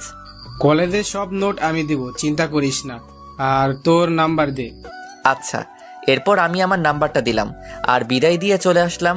আমি তবুও রাত 10টা পর্যন্ত সিএনজি চালিয়ে বাসায় চলে আসলাম। বাসায় এসে ফ্রেশ হয়ে ঐশীর কাছে গেলাম। দেখি রান্নাঘরে কাজ করছে। আমি ঐশীকে পিছন থেকে জড়িয়ে ধরে বললাম, এই কি করো? এই তো কাজ করি। খিদে পেয়েছে? যাও বসো, আমি আসছি। আচ্ছা। আমি বসে আছি, একটু পর ঐশী খাবার নিয়ে আসলো। আমি ঐশীকে খাইয়ে দিলাম আর সেও আমাকে খাবার খাইয়ে দিল। তারপর খাবার খেয়ে বিছানায় শুয়ে পড়লাম। শুয়ে শুয়ে ভাবছি চাকরিটা যদি হয় তাহলে একটু ভালো করে চলতে পারবো। প্রতিদিন এত কষ্ট আর ভালো লাগে না। তখনই ঐশী আমার কাছে আসলো। এই আমি কিন্তু এখন টেনে পড়ি, অনেক বড় হয়েছি। বুঝতে পারছি। বিয়ের তো প্রায় 1 বছর হলো, এখনো কাছে পেলাম না। তোমার স্বপ্ন পূরণ করতে হলে যে একটু কষ্ট করতে হবে। লাগবে না, আমার স্বপ্ন না, তুমি ডাক্তার হবা, এটাই শেষ। আচ্ছা, আমার খুব ঘুম পেয়েছে। আমি ঐশীকে জড়িয়ে ধরে ঘুমিয়ে পড়লাম। ঐশীও ঘুমিয়ে পড়ল। সকালবেলা উঠে ফ্রেশ হয়ে রেডি হয়ে নিলাম। তারপর কাগজপত্র নিয়ে ঐশীকে স্কুলে নামিয়ে দিয়ে আমি অফিসে চলে আসলাম। আর আসার সময় বলে আসলাম চলে যেতে। আমি সাকিবের দেওয়া সেই ঠিকানায় চলে আসলাম। এসে ভিতরে গেলাম আর পিয়নকে বললাম স্যারের সাথে দেখা করব। আপনার নাম কি? শাহরিয়ার রহমান। অপেক্ষা করুন, আমি ভিতর থেকে আসছি। এরপর পিয়ন চলে গেল। একটু পর বের হয়ে আমাকে বলল ভিতরে যেতে। আমি ভিতরে গিয়ে সালাম দিলাম। উনি আমাকে বসতে বললেন। আমি বসলাম আর ফাইলটা ওনার কাছে দিলাম। উনি ফাইল নিয়ে দেখতে লাগলেন। গুড, রেজাল্ট তো ভালো। তুমি যেহেতু সাকিবের বন্ধু তাহলে সমস্যা নেই। সাকিব আমার ভাতিজা। ও আচ্ছা। চাইলে আজকে জয়েন করতে পারো। আর প্রথমে তোমার বেতন হবে 15,000 টাকা। ধন্যবাদ স্যার, আপনি খুব বড় উপকার করলেন। ধন্যবাদ দেওয়ার কিছু নেই, আমি রাফিকে সব বলে দিচ্ছি, সে তোমায় কাজ বুঝিয়ে দিবে। আচ্ছা স্যার। এরপর স্যার পিয়নকে ডাক দিয়ে বলল রাফাকে ডাক দিতে। কিছুক্ষণ পর একটা মেয়ে আসলো আর তখন স্যার বলল, এই হচ্ছে শাহরিয়ার, আজকে নতুন জয়েন করলো, তুমি তাকে কাজ বুঝিয়ে দিবে। আচ্ছা স্যার। শাহরিয়ারকে ডেস্কে নিয়ে যাও আর বুঝিয়ে দাও। এরপর ফাইল নিয়ে চলে আসলাম আর মেয়েটা আমাকে একটা ডেস্কে নিয়ে আসলো। আমি বসলাম আর মেয়েটা বলল, হাই, আমি রাফা। হ্যালো, আমি শাহরিয়ার। চলুন আপনাকে কাজ বুঝিয়ে দেই। চলুন। এরপর রাফা আমাকে কাজ বুঝিয়ে দিতে লাগলো। আমি ভালো করে বুঝতে লাগলাম। এভাবে দুপুর হয়ে গেল আর রাফা বলল তার সাথে লাঞ্চ করতে, তাই তার সাথে ক্যান্টিনে খেতে গেলাম। তারপর সেখানে সবার সাথে পরিচিত হয়ে নিলাম। সবার সাথে পরিচিত হয়ে অনেক ভালো লাগলো। তারপর আবার কাজ করতে লাগলাম। কাজ করতে করতে কখন যে অফিসের টাইম শেষ হয়ে গেল বুঝতে পারলাম না। এভাবে চলতে লাগলো আমার দিনকাল। 1.5 বছর পর সকালবেলা রেডি হচ্ছি ঐশীকে কলেজে নিয়ে যাওয়ার জন্য। ও হ্যাঁ, এখন ঐশী কলেজে পড়ে। আমি সকালবেলা রিক্সা নিয়ে কলেজের উদ্দেশ্যে রওনা দিলাম। এই মন দিয়ে ক্লাস করবা। আচ্ছা, দুপুরে কি বাসায় আসবা? না, কাজ আছে অফিসে। ও আচ্ছা, রাতে তাড়াতাড়ি বাসায় ফিরবা। কথা বলতে বলতে ঐশীর কলেজে চলে আসলাম। কলেজে এসে ঐশী নেমে পড়ল। আমি ঐশীকে বিদায় দিয়ে আমার অফিসে চলে আসলাম। অফিসে এসে কাজ করছি। এখন সবাই আমাকে অফিসে এক নামে চিনে। স্যারও খুব ভালোবাসে আর পাশাপাশি পড়াশোনাও করছি। এসব করতে করতে বাড়ির কথা প্রায় ভুলে গিয়েছিলাম, কারণ আমি জানি আমাকে কখনো বাবা মা ক্ষমা করবে না। আমিও সিম পাল্টে ফেলেছিলাম। অফিসে কাজ করছি, তখন পিয়ন আসলো আর আমাকে বলল, স্যার বলেছে লাঞ্চের পর ওনার সাথে মিটিংয়ে যেতে। আচ্ছা ঠিক আছে। তারপর পিয়ন মামা চলে গেল। আবার দেখি রাফা আসলো আর এসে বলল, এই যে মিস্টার। হ্যাঁ নানু। আপনার পিচ্চি বউ কেমন আছে? ভালো আছে। এবার তোর জামাইয়ের খবর কি? ভালো। বসো, চা খাও। আজকে আমার তেমন কাজ নেই। তাই নাকি? তাহলে এগুলো করতে থাকো। হালা, আমি আসলাম ফ্রি হয়ে আড্ডা দিতে আর তুই আমার হাতে ফাইল দিচ্ছিস। আরে করো না, হাজার হোক আমি তোর 2 নাম্বার জামাই। আহারে কি শখ। গো। তোর না স্যারের সাথে মিটিং এ যাওয়ার কথা? দুপুরের পর। গুড। তারপর বল, ভাতিজি কবে দেখবো? আরে সবই তো জানিস, ও এখনো পিচ্ছি। শালা, লাগতে দিমু। কলেজে পড়ে আর এখনো পিচ্ছি, তাই না? তবু যদি ক্ষতি হয়? আজকে রাতে বাসুরটা সেরে নে। আমি তো নতুন, তাই তোর বাসর ঘরে ভিডিওটা দিস, শিখতে পারবো। হালা লুচ্চা, কাজ কর। তুই আবার লজ্জা পাস? জানতাম না। ভাই মাপ চাই, কাজ কর। এরপর কাজ করতে লাগলাম, আর কাজ করতে করতে লাঞ্চের টাইম হয়ে গেল। আমি খাবার খেয়ে একটু রেস্ট নিয়ে গাড়ি বের করলাম। একটু পর স্যার আসলো, তারপর আমি যেতে লাগলাম। রাস্তাটা একটা পার্কের পাশ দিয়ে। আমি নিজের মতো করে ড্রাইভ করছি। হঠাৎ একপাশে চোখ পড়লো, দেখি ঐশী একটা ছেলের সাথে পার্কের বেঞ্চে বসে আছে। আমি এটা দেখে গাড়ি ব্রেক করলাম, আর গাড়ি ব্রেক করতেই স্যার বলে উঠলো, শাহরিয়ার কোনো সমস্যা? না স্যার। যাও তাহলে, দেরি হয়ে যাচ্ছে। আমি এটা দেখে নিশ্চুপ হয়ে গেলাম। এতক্ষণ হাসি খুশি ছেলেটা এখন চুপচাপ হয়ে গেল। নিজের প্রিয় মানুষকে অন্যের পাশে দেখবো সেটা কখনোই ভাবতে পারিনি। ওইদিকে ঐশী, আচ্ছা সানি, আমরা তো বন্ধু তাই না? আর শোনো, তোমায় কিছু কথা বলবো। বলো। তোমার সাথে কি শাহরিয়ার ভাইকে মিলে তোমার চেয়ে কত বছর বড়, আর তুমি যদি ডাক্তার হও তাহলে কি তোমার সাথে যায়? কথাটা শুনে ঐশী চুপ করে রইল, আর ঐশীকে চুপ থাকতে দেখে সানি আবার বলল, আরে তুমি এত সুন্দর একটা মেয়ে, আর তোমার সাথে কি ওই কালো ছেলে মানায় না? কিন্তু সে খুব ভালো। আজকাল ভালো বলে কোনো কথা নেই, আর সমাজে চলতে গেলে আমার মতো স্টাইল ছেলে দরকার। আজকে যেতে হবে, আল্লাহ হাফেজ। আর শোনো। এদিকে আমি ঐশীকে এই অবস্থায় দেখে খুব কান্না পাচ্ছে। কিন্তু ওই যে একটা কথা, ছেলেদের কখনো কান্না করতে নেই। ছেলেদের চোখে কান্না মানায় না, কারণ তারা পুরুষ। যে ছেলেটা বাসায় কোনো কাজ করে না কিন্তু পরিস্থিতির শিকার হলে সবকিছু করতে পারে, হ্যাঁ এটাই ছেলে। একটা ছেলে কখনো তার ভালোবাসাকে পরিবারের জন্য ছেড়ে যায় না, কিন্তু একটা মেয়ে পরিবারের জন্য ঠিকই চলে যায়। হয়তো আপনারা বলতে পারেন ছেলেরা কি তার পরিবারকে ভালোবাসে না, কিন্তু দিন শেষে দেখবেন একটা ছেলে পরিবারকে যেমন ভালোবাসে ঠিক তেমনি প্রিয় মানুষটিকেও ভালোবাসে। যার জন্য নিজের পরিবার ছাড়লাম, সবকিছু ছেড়ে তাকে নিয়ে চলে আসলাম। আর সেই ঐশী একটা ছেলের সাথে পার্কে, না এটা কি করে মেনে নেওয়া যায়। আমি কোনো মতে মিটিং শেষ করে সন্ধ্যায় নদীর পাড়ে চলে আসলাম। নদীর পাড়ে এসে বসে বসে কান্না করতে লাগলাম, যার জন্য নিজের লাইফ পরিবর্তন করলাম। আর সে অন্য একটা ছেলের সাথে। আজ পর্যন্ত আমি তাকে বকা পর্যন্ত দেইনি, হ্যাঁ এখনও দিব না। তুমি যা চাও তাই হবে। আমি না হয় অজানা রাজ্যে হারিয়ে যাব। এসব ভাবতে ভাবতে কখন যে রাত 11টা হয়ে গেল বুঝতেই পারলাম না। আমি উঠে বাসার দিকে হাঁটা দিলাম। রাস্তার একপাশে দিয়ে হেঁটে যাচ্ছি আর আজকের ঘটনা মনে করছি। আমি হেঁটে বাসায় আসলাম। বাসায় এসে কলিং বেল দিলাম। একটু পর ঐশী এসে দরজা খুলে দিল আর আমাকে দেখে বলল, অফিস শেষ হয় বিকাল 5টায়, আর তুমি রাত 11টায় আসলে? আমি কোনো কথা না বলে ভিতরে চলে আসলাম। তারপর ফ্রেশ হয়ে নিলাম। ফ্রেশ হয়ে বিছানায় শুয়ে পড়লাম। আর তখন ঐশী আমার কাছে এসে বলল, আমি তোমাকে কিছু জিজ্ঞেস করছি, আর চলো খাবার খাবা। আমি বাইরে থেকে খেয়ে আসছি। কেন, তুমি জানো না আমি তোমায় ছাড়া খাই না? আমার শরীর খারাপ লাগছে, ঘুমাবো। আজকে তুমি এমন করছো কেন, কি হয়েছে? খুব ঘুম পাচ্ছে। আমি কম্বল জড়িয়ে ঘুমিয়ে পড়লাম। ঐশীও না খেয়ে শুয়ে পড়ল। সকালবেলা ঘুম ভাঙলো আজানের সময়। আমি উঠে পড়লাম, দেখি ঐশী এখনো ঘুমিয়ে আছে। আমি চুপচাপ ফ্রেশ হয়ে রেডি হয়ে বাইরে চলে আসলাম। বাহিরে এসে মসজিদে গিয়ে ফজরের নামাজ আদায় করে পার্কের রাস্তায় হাঁটতে লাগলাম। একা একা, এখন ভোর, তাই তেমন লোকজন নেই। আমি পার্কের রাস্তায় হেঁটে চলছি, ভালোই লাগছে পরিবেশটা, নিবিড় আর ঠান্ডা বাতাস বইছে। তখনই আমার ফোনে কল আসলো। আমি ফোনটা বের করে দেখে ঐশী কল দিয়েছে। আমি ফোনটা রিসিভ করলাম, আর তখনই ওপাশ থেকে বলতে লাগলো, আমাকে না বলে চলে গেলে কেন, আর খাবার খেয়ে গেলে না কেন? তুমি ঘুমিয়েছিলে তাই ডাকিনি, আর আমার অফিসে কাজ আছে। আমি কি করলাম বলবে একটু? আরে তুমি আবার কি করবা, আর খাবার খেয়ে কলেজে যাও। বাই, আমি বিজি আছি। আমি কল কেটে দিলাম। তারপর ফোনটা সাইলেন্ট করে পকেটে রাখলাম। খুব খিদে পেয়েছে, তাই পার্ক থেকে একটা রেস্তোরাঁয় আসলাম। এসে সকালে নাস্তা করে অফিসে চলে আসলাম। অফিসে এসে আমি ডেস্কে বসে কাজ করছি, কিন্তু কাজে মন বসছে না। কি করব, তখনই রাফা আসলো আর বলল, এই যে স্যার, মন খারাপ কেন? আরে না, স্যার বলছে আজকে তুমি আর আমি আরেকটা প্রজেক্ট নিয়ে কাজ। ও গুড। হাতের কাজগুলো শেষ কর, দুপুরের দিকে বের হব। আচ্ছা বন্ধু, তোমার যে মন খারাপ আমি বুঝতে পারছি। এখন বল কি ব্যাপার? আসলে তারপর আমি রাফাকে সব বললাম। সব শুনে রাফা ঐশীর উপর খেপে গেল। ঐশীকে মনে হচ্ছে ইচ্ছে মতো থাপ্পড় দেই। আচ্ছা যাও, আমি হাতের কাজগুলো শেষ করি। আর আমার একটা উপকার করবা? কি বল? ঐশীর সম্পত্তি ফিরিয়ে দিতে হবে। আচ্ছা, তোর দুলাভাইকে বলবো, তুই চিন্তা করিস না। ধন্যবাদ। আর এই নে সেই বাড়ির কাগজপত্র। আমি কিছু কাগজপত্র আগে তুলে রেখেছিলাম, এবার বাকিটা তোর জামাই করবে। ঠিক আছে। আর শোন, 2 দিনের মধ্যে কাজটা করতে বলবি প্লিজ, কারণ এই তারিখ ঐশীর জন্মদিন। আমি চাই এই দিনে উপহার দিতে।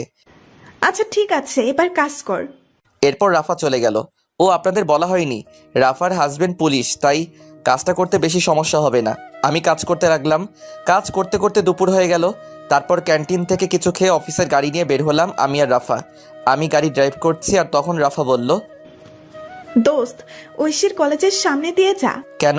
অনেকদিন দেখি না, যা। কিন্তু ভাই প্লিজ। এরপর আমি গাড়িটা কলেজের সামনে দিয়ে নিয়ে যেতে লাগলাম। তারপর আমরা যেতেই দেখি কলেজ ছুটি হয়েছে। আমি গাড়িটা একটু দূরে দাঁড় করালাম। আমি আর রাফা গাড়িতে বসে আছি। হঠাৎ দেখি ঐশী কালকের সেই ছেলেটার সাথে হেসে হেসে কথা বলে যাচ্ছে। মনে হয় পার্কের দিকে যাচ্ছে। আমি রাফার দিকে তাকালাম, দেখি মাথা নিচু করে আছে আর আমাকে বলল, দোস্ত, আমি বুঝতে পারিনি রে। আরে ধুর, বাদ দে।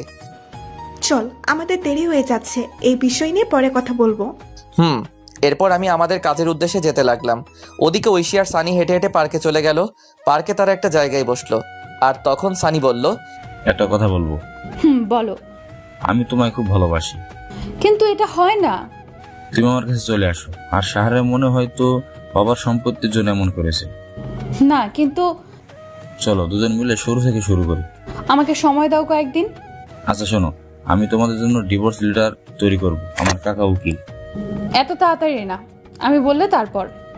আচ্ছা চলো, তোমাকে এগিয়ে দিয়ে আসি। না লাগবে না, আমি রিক্সা নিয়ে চলে যাব। ঠিক আছে। এদিকে আমি মিটিংয়ে বসলাম। মিটিং শেষ হলো বিকালে। তারপর আরও কিছু কাজ করে সন্ধ্যাবেলায় অফিসে আসলাম।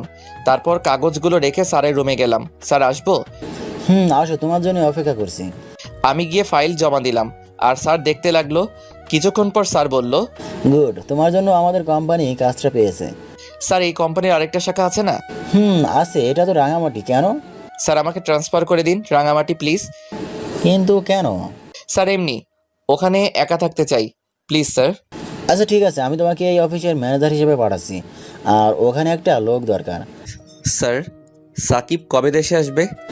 আরও নাকি 2 বছর থাকবে। ও আচ্ছা স্যার, আমি 2 দিন পর যাব, আপনি ব্যবস্থা করে দিন। আচ্ছা, তোমার ম্যাডাম কিন্তু যেতে বলেছে, সবসময় তোমার কথাই বলে। স্যার, যাওয়ার আগে দেখা করে যাব। চলুন বাসার দিকে যাই। চলো। এরপর স্যারকে নিয়ে বাসার উদ্দেশ্যে রওনা দিলাম। ড্রাইভার আমাকে আমার বাসার সামনে নামিয়ে দিয়ে স্যারকে নিয়ে চলে গেল। আমিও চলে আসলাম বাসায়। বাসায় এসে কলিং বেল দিলাম। একটু পর ঐশী এসে দরজা খুলে দিল। আমি কোনো কথা না বলে ফ্রেশ হতে চলে গেলাম। আমি ফ্রেশ হয়ে এসে দেখি ঐশী দাঁড়িয়ে আছে। তাকিয়ে দেখি প্রচুর রেগে আছে। কিন্তু আজ কেন জানি ওর রাগ আমার কাছে ভালো লাগছে না। আগে থাকলে হয়তো আমি রাগ ভাঙাতাম। আমি শুয়ে পড়লাম আর ঐশী এসে বলল, কি হয়েছে? কিছু না। আমার ভুলটা কোথায়? আরে তুমি কেন ভুল করবা?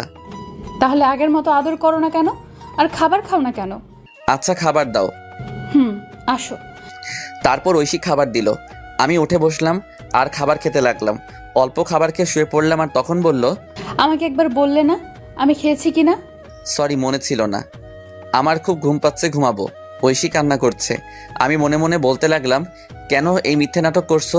সরাসরি বলে দিলেই তো পারো। আমি আর তোমাকে বেশি দিন জ্বালাবো না। তোমার জন্মদিনের শ্রেষ্ঠ উপহার আমি দিব, যেটা তুমি চাচ্ছ, তবে সারা জীবন দূর থেকে ভালোবাসবো। এসব ভাবতে ভাবতে ঘুমিয়ে পড়লাম। আর মাঝরাতে ঘুম ভেঙে গেল। পাশে দেখি ঐশী ফোন টিপছে। আমি হালকা উকি দিয়ে দেখি কারোর সাথে চ্যাট করছে। আমার তখন মনে হচ্ছিল আমি একটা অপদার্থ। নিজের বউ অন্য কারোর সাথে চ্যাটিং করছে, এর চেয়ে কষ্ট আর কি হতে পারে। আমি চুপচাপ কান্না করতে লাগলাম। নিজের সবটা দিয়ে ঐশীকে ভালোবেসেছিলাম, কিন্তু ঐশী এতটা নিচে নামতে পারে আমি কখনো কল্পনা করতে পারিনি। কি দোষ আমার? আমি তো ভালোবেসেছিলাম। সেই রাতে আর ঘুম হলো না। রাত প্রায় 4টার দিকে ঐশী ঘুমিয়েছে, আমি ঘুমাইনি। আমি ফজরের আজানের সময় উঠে চুপচাপ রেডি হয়ে নিলাম। তারপর রেডি হয়ে বাসা থেকে বের হয়ে নামাজ পড়ে পার্কে কিছুক্ষণ হাঁটাহাঁটি করে সকালে নাস্তা করে অফিসে চলে আসলাম। অফিসে এসে কাজে মন দিলাম। আর একটু পর রাফা আসলো আর আমাকে বলল, দুপুরে থানায় যেতে বলছে। তার মানে একদিনের মধ্যে কাজ শেষ? দেখতে হবে না জামাইটা কার। আমি আজকে চলে যাব রাতে। আজকেই যেতে হবে? কালকে তো ঐশীর জন্মদিন। আর শোন, ঐশী যে ছেলেটার সাথে কথা বলে তার নাম সানি, বাসা এই জায়গায়। আরে ওই ছেলের ঠিকানা দিয়ে আমি কি করব? তবুও জেনে রাখ, আর ছেলেটা ভালো না। ও শোন, তুইও সাথে যাবি থানায়? না। আচ্ছা ঠিক আছে, এখন কাজ কর। এরপর রাফা চলে গেল আর আমিও কাজ করতে লাগলাম। কাজ করতে করতে দুপুর হয়ে গেল। তারপর স্যারের রুমে গেলাম। স্যার বলল, এই না তোমার টিকিট, ভোর 4টায় বাস ছাড়বে। আর এই যে ফাইল, আর এখানে তোমাকে রাজু নামে একটা ছেলে রিসিভ করবে। ওকে স্যার, এই নিন এই মাসের সমস্ত হিসাব, আর পিয়নের দিকে একটু খেয়াল রাখবেন, লোকটা সুবিধার না। আচ্ছা, আর যাওয়ার সময় আমার বাসা হয়ে যেও। ওকে স্যার, যাই তাহলে। এরপর স্যারকে বিদায় দিয়ে রাফাকে নিয়ে থানায় আসলাম। থানায় এসে সোজা ভাইয়ার কেবিনে গেলাম। দেখি ভাইয়া কাজ করছে। আমাদের দেখে ভাইয়া ভিতরে যেতে বলল। আমরা গিয়ে বসলাম আর উনি বললেন, শাহরিয়ার, এই নাও ফাইল, এখানে সমস্ত সম্পত্তির কাগজপত্র আর দলিল আছে। আর ঐশীর কাকা কাকি এখন জেলে। আমি ফাইল নিলাম আর বললাম, ধন্যবাদ ভাই। এবার বলো কি খাবে? আজকে বাসায় চলো, তোমার খবর আছে। আমি কি করলাম? তখনই রাফা চলে গেল। আমি বললাম, ভাই রেগে আছে কেন? কালকে বাসায় যায়নি। ও আচ্ছা, আর ভাই আজকে রাঙামাটি যাচ্ছি। ও আচ্ছা, আর খুব তাড়াতাড়ি যাচ্ছে হবা। তাই নাকি? এই রাফাকে বলবে না, আমি গিয়ে সারপ্রাইজ দিব। ওকে তাহলে যাচ্ছি, আর দোয়া চাই। ওকে, আল্লাহ হাফেজ। এরপর বিদায় নিয়ে চলে আসলাম। আমি আর রাফা অফিসে আসলাম। অফিসে এসে কাজ করতে লাগলাম আর মোটামুটি সবার কাছ থেকে বিদায় নিলাম। এভাবে অফিস টাইম শেষ হলো। আমি স্যারের সাথে আরও কিছু কথা বলে বাসার দিকে যেতে লাগলাম। যাওয়ার সময় একটা গোলাপ কিনলাম। বাসায় যেতে প্রায় সন্ধ্যা হয়ে গেল। আমি গিয়ে কলিং বেল দিলাম। তারপর ঐশী এসে দরজা খুলে দিল। আমি গোলাপটা আগেই লুকিয়ে রেখেছি। আমি চুপচাপ ভিতরে চলে গেলাম। ভিতরে গিয়ে ফাইলটা আলমারিতে রেখে ফ্রেশ হতে চলে গেলাম। ফ্রেশ হয়ে এসে দেখি আজকে আর তেমন কোনো কথা বলছে না। হয়তো এতক্ষণ এই ছেলের সাথে কথা বলছিল, আর আমি এসে বিরক্ত করলাম। আমি ভাবলাম এখন বাসায় কি করব, তাই ভাবলাম বাহির থেকে হেঁটে আসি। যেই ভাবা সেই কাজ। আমি বাহিরে চলে আসলাম। আমি চাচার দোকানে আসলাম। এসে চাচাকে চা দিতে বললাম আর চাচার সাথে গল্প করতে লাগলাম। আর তখনই আমার ফোনে কল আসলো। আমি ফোনটা বের করে দেখি সাকিব ফোন দিয়েছে। আমি কলটা রিসিভ করলাম। কি রে, কি অবস্থা? শালা, একদিন আমাকে ফোন দিয়েছিস? আরে অনেক বিজি থাকতে হয়। শুনলাম রাঙামাটি যাচ্ছিস। রে, কি হয়েছে বলতো? বাদ দে না, কি দরকার? আমাকে বন্ধু ভাবলে বল। শোন তাহলে। এরপর আমি আমার সাথে ঘটে যাওয়া সবকিছু সাকিবকে বললাম। সব শুনে সাকিব বলল, দোস্ত, তোকে সান্ত্বনা কিভাবে দিব, আমার ভাষা নেই। বাদ দে। আর দেশে আসবি কবে? আরো 2 বছর পর। ও আচ্ছা। এরপর সাকিবের সাথে আরো কথা বলে ফোন কেটে দিলাম। আর চাচার সাথে কথা বলতে বলতে রাত 10টা বেজে গেল। আমি চাচাকে বিদায় দিয়ে বাসার দিকে যেতে লাগলাম। আমি রাস্তা দিয়ে হেঁটে যাচ্ছি আর তখন দেখি কিছু ছেলে একটা ছেলেকে মারছে। আমি তাদের কাছে গেলাম। আমি কাছে গিয়ে দেখি এটা সানি, যে ঐশীর সাথে কথা বলে। আমি পিছন ফিরলাম আর মনে হলো আজকে যদি আমার ভাইকে মারতো তাহলে কি আমি চলে যেতে পারতাম? না, ছেলেটাকে বাঁচাতে হবে। এই বলে আমি অন্য ছেলেদের মারতে লাগলাম। একসময় ছেলেগুলো দৌড়ে চলে গেল আর আমি পাশে তাকিয়ে দেখি সানি দাঁড়িয়ে আছে। আমি কাছে গিয়ে বললাম, ওরা তোমাকে মারছিল কেন? আসলে ওরা আমার সবকিছু নিয়ে যেতে চেয়েছিল, কিন্তু আমি না করি তাই। ও আচ্ছা, রাতে বাইরে থাকতে নেই, বাসায় চলে যাও। এই বলে আমি আবার হাঁটা দিলাম। এদিকে ছেলেটা মনে মনে ভাবছে, শাহরিয়ার বা সত্যি খুব ভালো মানুষ, আজ ওনারা না থাকলে আমি হাসপাতালে থাকতাম। এসব ভেবে চলে গেল বাসায়। আমি বাসায় এসে কলিং বেল দিলাম, কিন্তু আজ ঐশী একটু দেরিতে দরজা খুললো আর হাতে দেখি ফোন স্ক্রিন অন করা। আমি আর না তাকিয়ে বিছানায় শুয়ে পড়লাম। আর তখন আমায় বলল, খাবার খাবে না? না। আগে বললে কি হতো, তাহলে রান্না করতাম না। সরি। ভালো লাগে না নাটক। চুপ করে রইলাম। আমি একসময় ঘুমিয়ে পড়লাম। আর যখন ঘুম ভাঙলো তখন দেখি রাত 3টা বাজে। আমি পাশে তাকিয়ে দেখি ঐশী ঘুমিয়ে আছে। আমি ঐশীর ফোনটা হাতে নিলাম আর চেক করলাম, কিন্তু পাসওয়ার্ড দেওয়া আগে তো আমার নাম ছিল, তাই আমার নাম দিলাম, কিন্তু পাসওয়ার্ড ভুল দেখাচ্ছে। আমার আবার মনে হলো সানির নাম দেওয়ার জন্য। আমি সানির নাম দিলাম, দেখি লক খুলছে। ফোনে লক খুলতেই আমি অবাক, কারণ ওয়ালপেপারে সানির পিক। আমার ইচ্ছে করছে ফোনটা ভেঙে ফেলতে। নিজের ভালোবাসার মানুষের ফোনে অন্যের পিক, তাও আবার ওয়ালপেপারে। আর পাসওয়ার্ড, বাহ কি সুন্দর। আমি চ্যাটিং চেক করলাম, দেখি রাত 1:34 পর্যন্ত কথা হয়েছে। আমি ফোনটা রেখে দিলাম। তারপর টেবিলে বসলাম আর একটা কাগজ নিলাম আর লিখতে লাগলাম, পাগলি, তুই যখন এই চিরকুটটা পড়বে তখন আমি অনেক দূরে থাকবো। তোমাকে অনেক ভালোবেসেছিলাম, নিজের সবটা উজাড় করে দিয়েছিলাম, কিন্তু যেদিন দেখলাম তুমি অন্য কারোর সাথে পার্কে বসে আড্ডা দিচ্ছ, তখন মনে হয়েছিল আত্মহত্যা করি, কিন্তু কেন করিনি জানো? ওই যে মহাপাপ, এর জন্য বেঁচে আছি, এত ভালোবাসি তবুও বুঝলে না। আর হ্যাঁ, আমি তো তোমার যোগ্য না, আমার চেহারা খারাপ, আর আমি তোমার থেকে অনেক বছরের বড়, তোমার সাথে আমার মিলে না। কিন্তু তুমি যদি প্রথমে না করতে তাহলে এত কষ্ট হতো না। আমি ভুলছিলাম। তোমার বাবার সম্পত্তি তোমায় ফিরিয়ে দিলাম, ফাইলে সব আছে, পারলে সেখানে চলে যেও। আর সানি ভালো ছেলে, তার সাথে নতুন জীবন শুরু করো। দোয়া করি তোমাকে ডিভোর্স দিতে পারবো না, তবে এটা ভেবো না আমি কোনোদিন স্ত্রীর অধিকার নিয়ে সামনে আসবো না। আমি তো ভুলেই গিয়েছিলাম তুমি তো এখন আর পিচ্চি বউ নেই, তুমি এখন অনেক বড় হয়ে গেছো। ইচ্ছে করছিল শেষবার জড়িয়ে ধরতে, কিন্তু অধিকারটা আর নেই। পাগলি রে, খুব ভালোবাসতাম তোকে, নিজের খেয়াল নিও আর সানিকে কষ্ট দিও না। ছেলেটার বয়স অল্প, হয়তো সামলাতে পারবে না।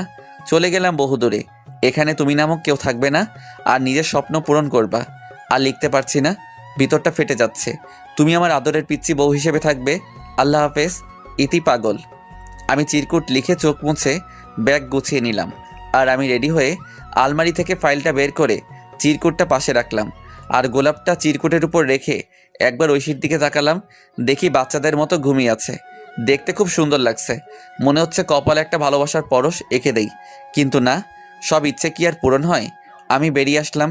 আমি ফোন বের করে দেখি 3:45 বাজে। আমি তাড়াতাড়ি করে ব্যাগ নিয়ে হাঁটা দিলাম। তারপর বাস স্টেশনে এসে বাসে উঠলাম। তারপর ফোন থেকে সিমটা খুলে ভেঙে দিলাম। ফোনটা পকেটে রেখে বাহিরের দিকে তাকিয়ে আছি আর নিঃশব্দে কাঁদছি।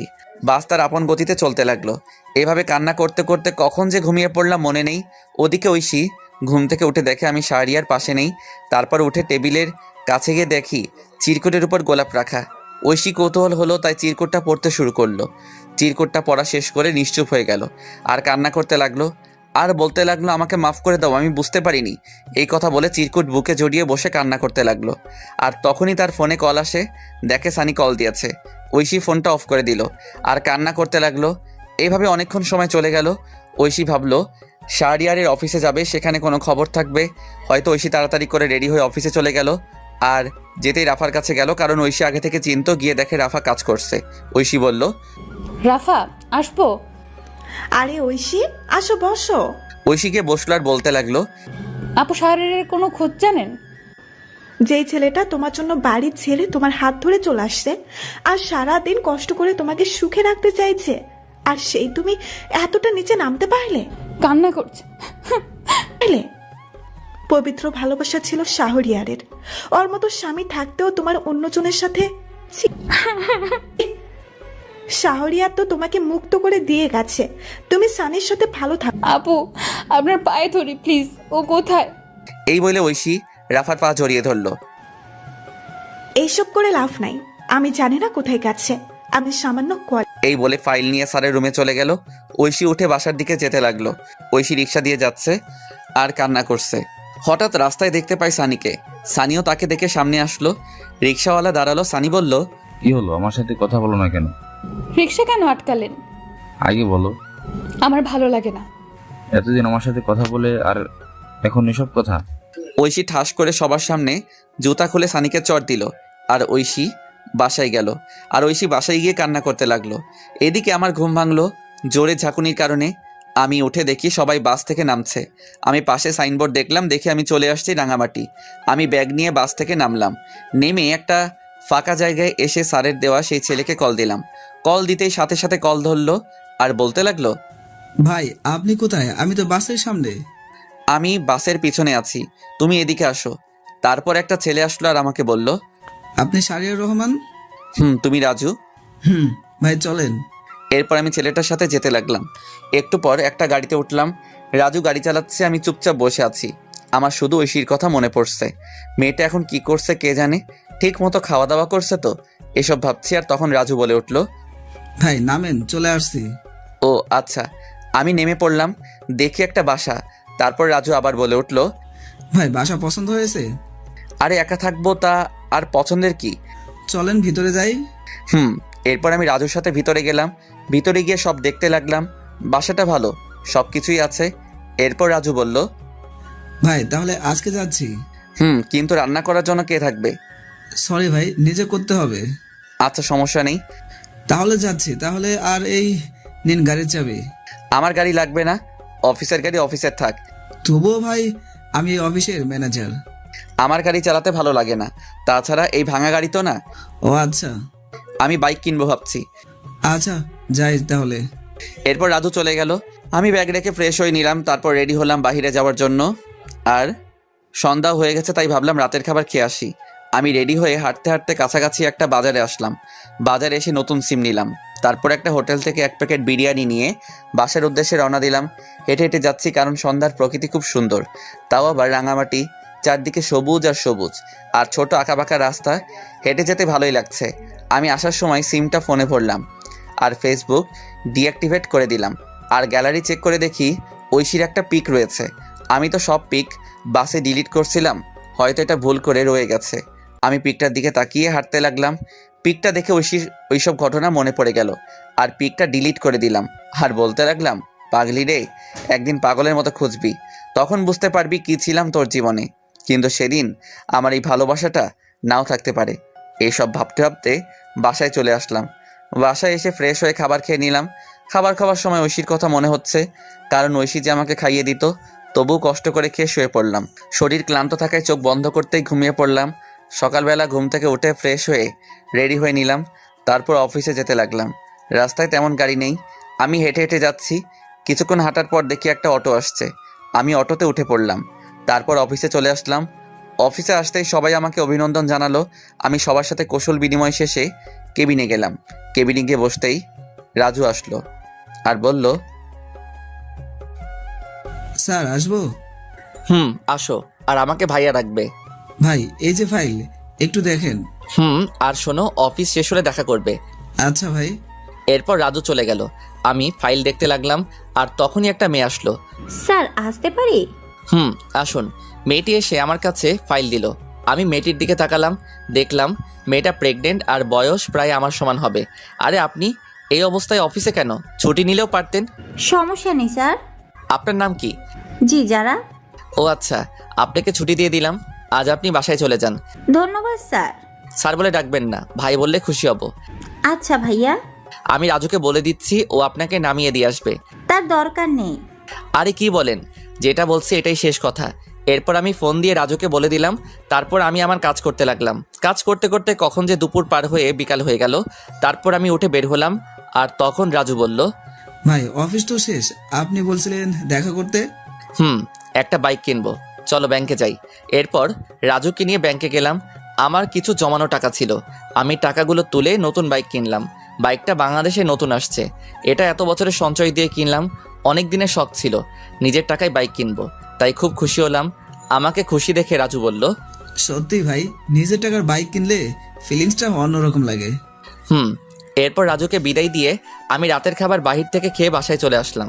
এভাবে বেশ কিছুদিন চলে গেল। এখন আর ঐশীর কথা মনে হয় না, কারণ অফিসের সবার সাথে বন্ধু হিসেবে কথা বলি আর আড্ডা দিই। কিন্তু একদিন আমি অফিসের শেষ করে রাতে বাসার দিকে যাচ্ছি। নীরব রাস্তা, তেমন কোনো মানুষজন নেই। আমি হেডফোন কানে দিয়ে আনমনে বাইক চালাচ্ছি। হঠাৎ রাস্তার পাশ থেকে একটা মেয়ের চিৎকার আসছে। আমি বাইকটা ব্রেক করলাম আর সামনে গেলাম। আর গিয়ে দেখি অফিসের সেই মেয়ে যারা প্রসব বেদনায় চিৎকার করছে। তাই আমি তখন বললাম, আপনি এখানে? আপনার হাজবেন্ড কই? ভাই আমাকে হাসপাতালে নিয়ে যাবেন, আমি পারছি না। আমি রাস্তায় গাড়ি পাচ্ছি না, কিন্তু কি করব কিছু বুঝতে পারছি না। কিন্তু বেশি দেরি হলে অনেক ক্ষতি হয়ে যাবে, তাই আমার বাইকটা কাছে আনলাম। তারপর যারাকে আমার বাইকের সামনে উঠালাম আর ঝাপটে ধরে বাইক চালাতে লাগলাম। আর হাসপাতালে এসে আমি কোলে তুলে নিয়ে ভিতরে গেলাম। ভিতরে গিয়ে চিৎকার দিয়ে ডাক্তারকে ডাকতে লাগলাম। একটু পর ডাক্তার বেরিয়ে আসলো আর আমার কোলে যারার এই অবস্থা দেখে নার্সকে অপারেশন থিয়েটারে নিয়ে যেতে বলল। তারপর নার্স ট্রলি করে ওটিতে নিয়ে গেল। আমি বাইরে বসে অপেক্ষা করছি, আর তখন নার্স এসে বলল, আপনি হাসপাতালের ফর্মালিটিগুলো কমপ্লিট করে আসুন। এরপর আমি হাসপাতালের সমস্ত কিছু কমপ্লিট করলাম। তারপর এসে অপেক্ষা করতে লাগলাম। আর বেশ কিছুক্ষণ অপেক্ষা করার পর ওটি থেকে ডাক্তার বেরিয়ে আসলো আর আমি কাছে গেলাম। আপনি একটু আমার সাথে আসুন। এরপর ডাক্তার আমাকে ওটির ভিতরে নিয়ে গেল। আর তখন যারা মেয়েটি আমাকে দেখে অক্সিজেন মাস্ক খুলে আমাকে বলতে লাগলো, ভাই আমার সময় শেষ হয়ে গেছে, আমি মনে হয় বাঁচবো না। আপনি আমার মেয়েটাকে দেখবেন। আপনার হাজবেন্ড? সে অন্য একজনকে নিয়ে বিদেশে চলে গেছে, আমায় কথা দিন। এই বলে আমার কোলে ছোট মেয়েটিকে দিল আর আমি কোলে নিলাম।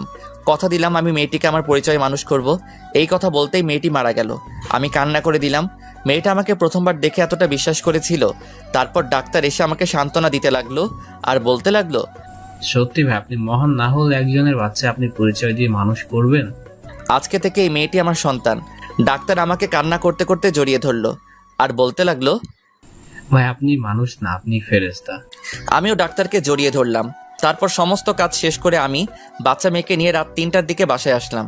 হাসপাতাল থেকে সবকিছু নিয়ে আসছি, বাবুর ফিডার, দুধ সবকিছু। আমি বাসায় এসে বাচ্চাকে শুইয়ে দিয়ে ফ্রেশ হতে চলে গেলাম, আর ওয়াশরুম থেকে শুনতে পেলাম কান্না করছে। আমি তাড়াতাড়ি করে ফ্রেশ হয়ে চলে আসলাম আর বাবুর খাবার রেডি করে খাওয়াতে লাগলাম। আমি যদিও আগে কখনো বাচ্চাকে খাওয়াইনি, কিন্তু ওই যে মানুষ বলে না, পরিস্থিতি সব শিখিয়ে দিয়ে যায়। আমি বাচ্চার পাশে শুয়ে খাওয়াতে লাগলাম, ফিডার দিয়ে। মনে মনে ভাবতে লাগলাম কি নাম রাখা যায়। আর তখনই মাথায় আসলো একটা নাম। রেখে দিলাম তানিশা। 3 বছর পর সকালবেলা ঘুম ভাঙলো তানিশার ডাকে। বাবাই, ও বাবাই, ওঠো না। আম্মু কি হয়েছে? খুব খিদে পেয়েছে। আমি তাড়াতাড়ি করে উঠে রান্নাঘরে গেলাম আর রান্না করতে শুরু করলাম। কিছুক্ষণের মধ্যে রুটি আর ডিম ভাজি করে টেবিলে আনলাম আর বললাম, আম্মু কই তুমি? বাবাই।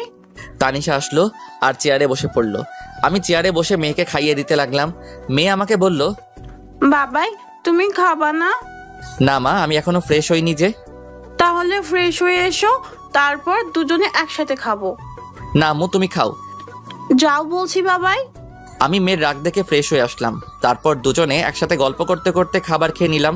তখন তানিশা বলল, বাবাই আমি ডাক্তার আঙ্কেলের কাছে যাব। আচ্ছা চলো তাহলে। এরপর আমি রেডি হয়ে নিলাম, মেয়েকে রেডি করিয়ে বাইক নিয়ে বের হলাম। তারপর হাসপাতালের দিকে যেতে লাগলাম। রাস্তায় বাবা মেয়ে কথা বলতে বলতে আসলাম। আমি এসে বাইক রেখে ভিতরে গেলাম। আমার আগে তানিশা দৌড়ে চলে গেল।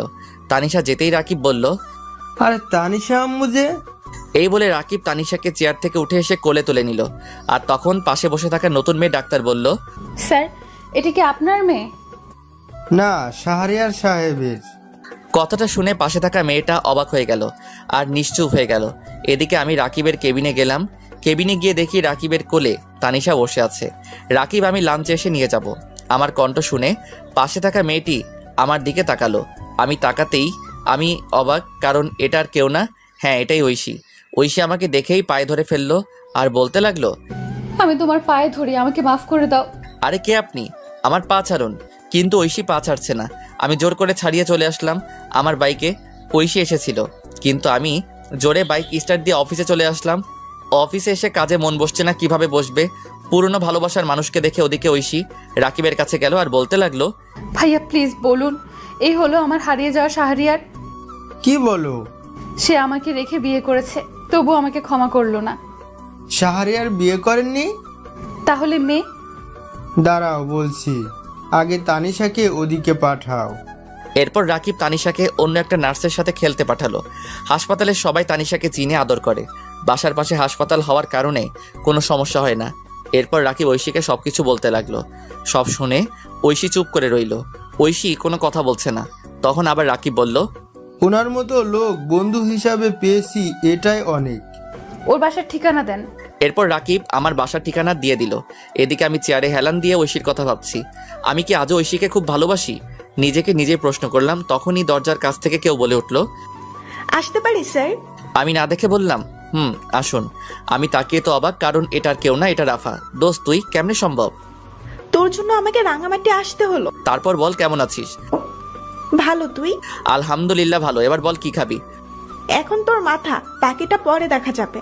গুড। কতদিন আড্ডা হয় না। ঐশীর সাথে দেখা হয়েছে।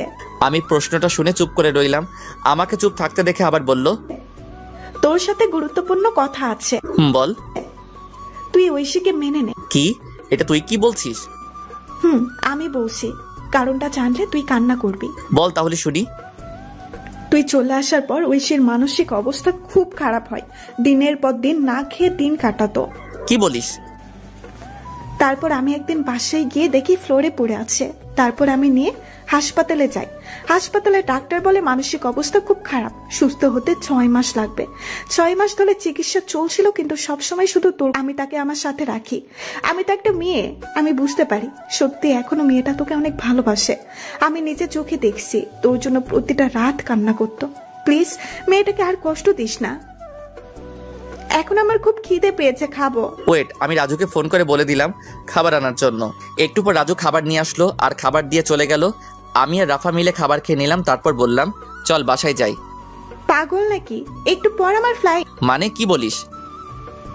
তোর ভাতিজা হয়েছে, তাই তার জন্য যেতে হবে আজকেই। তাই নাকি? দোস্ত আমি যাই রে, আর ভাবিকে নিয়ে আসিস। তোর মেয়েকে দেখতে পারলাম না। তুই সব জানিস? তোর মতো বন্ধু সবার কপালে থাকে না। তুই সত্যিই ভালো মানুষ। দোস্ত, আমি চাচ্ছি আমার শহরে যাব। মা বাবা কেমন আছে? গুড। এরপর রাফার সাথে আরো অনেক বিষয় নিয়ে কথা বললাম। তারপর রাফাকে এগিয়ে দিয়ে আসলাম। এভাবে দুপুর হয়ে গেল। আমি দুপুরে বের হলাম আর সোজা চলে আসলাম হাসপাতালে, কারণ মেয়েকে নিয়ে যেতে হবে। তাই আমি এসে রাকিবের কেবিনে গেলাম। কেবিনে গিয়ে দেখি ফোনে কথা বলছে। আমাকে দেখে ফোনটা রেখে দিয়েছে। আমি বললাম, তানিশাকে ডাক দে, বাসায় যাব। বাসায় চলে গেছে। কি বলিস? কার সাথে? বাসায় গিয়ে দেখতে পারবে। আচ্ছা, যাচ্ছি তাহলে। এই বলে যেতে লাগলাম। দরজার কাছে আসতেই রাকিব পিছন থেকে বলে উঠল, এবার আরেকটা তানিশা চাই। এই বলে হেসে দিল। আমি বুঝতে পারছি রাকিব কি বলছে। আমি বাইক নিয়ে বাজারে আসলাম।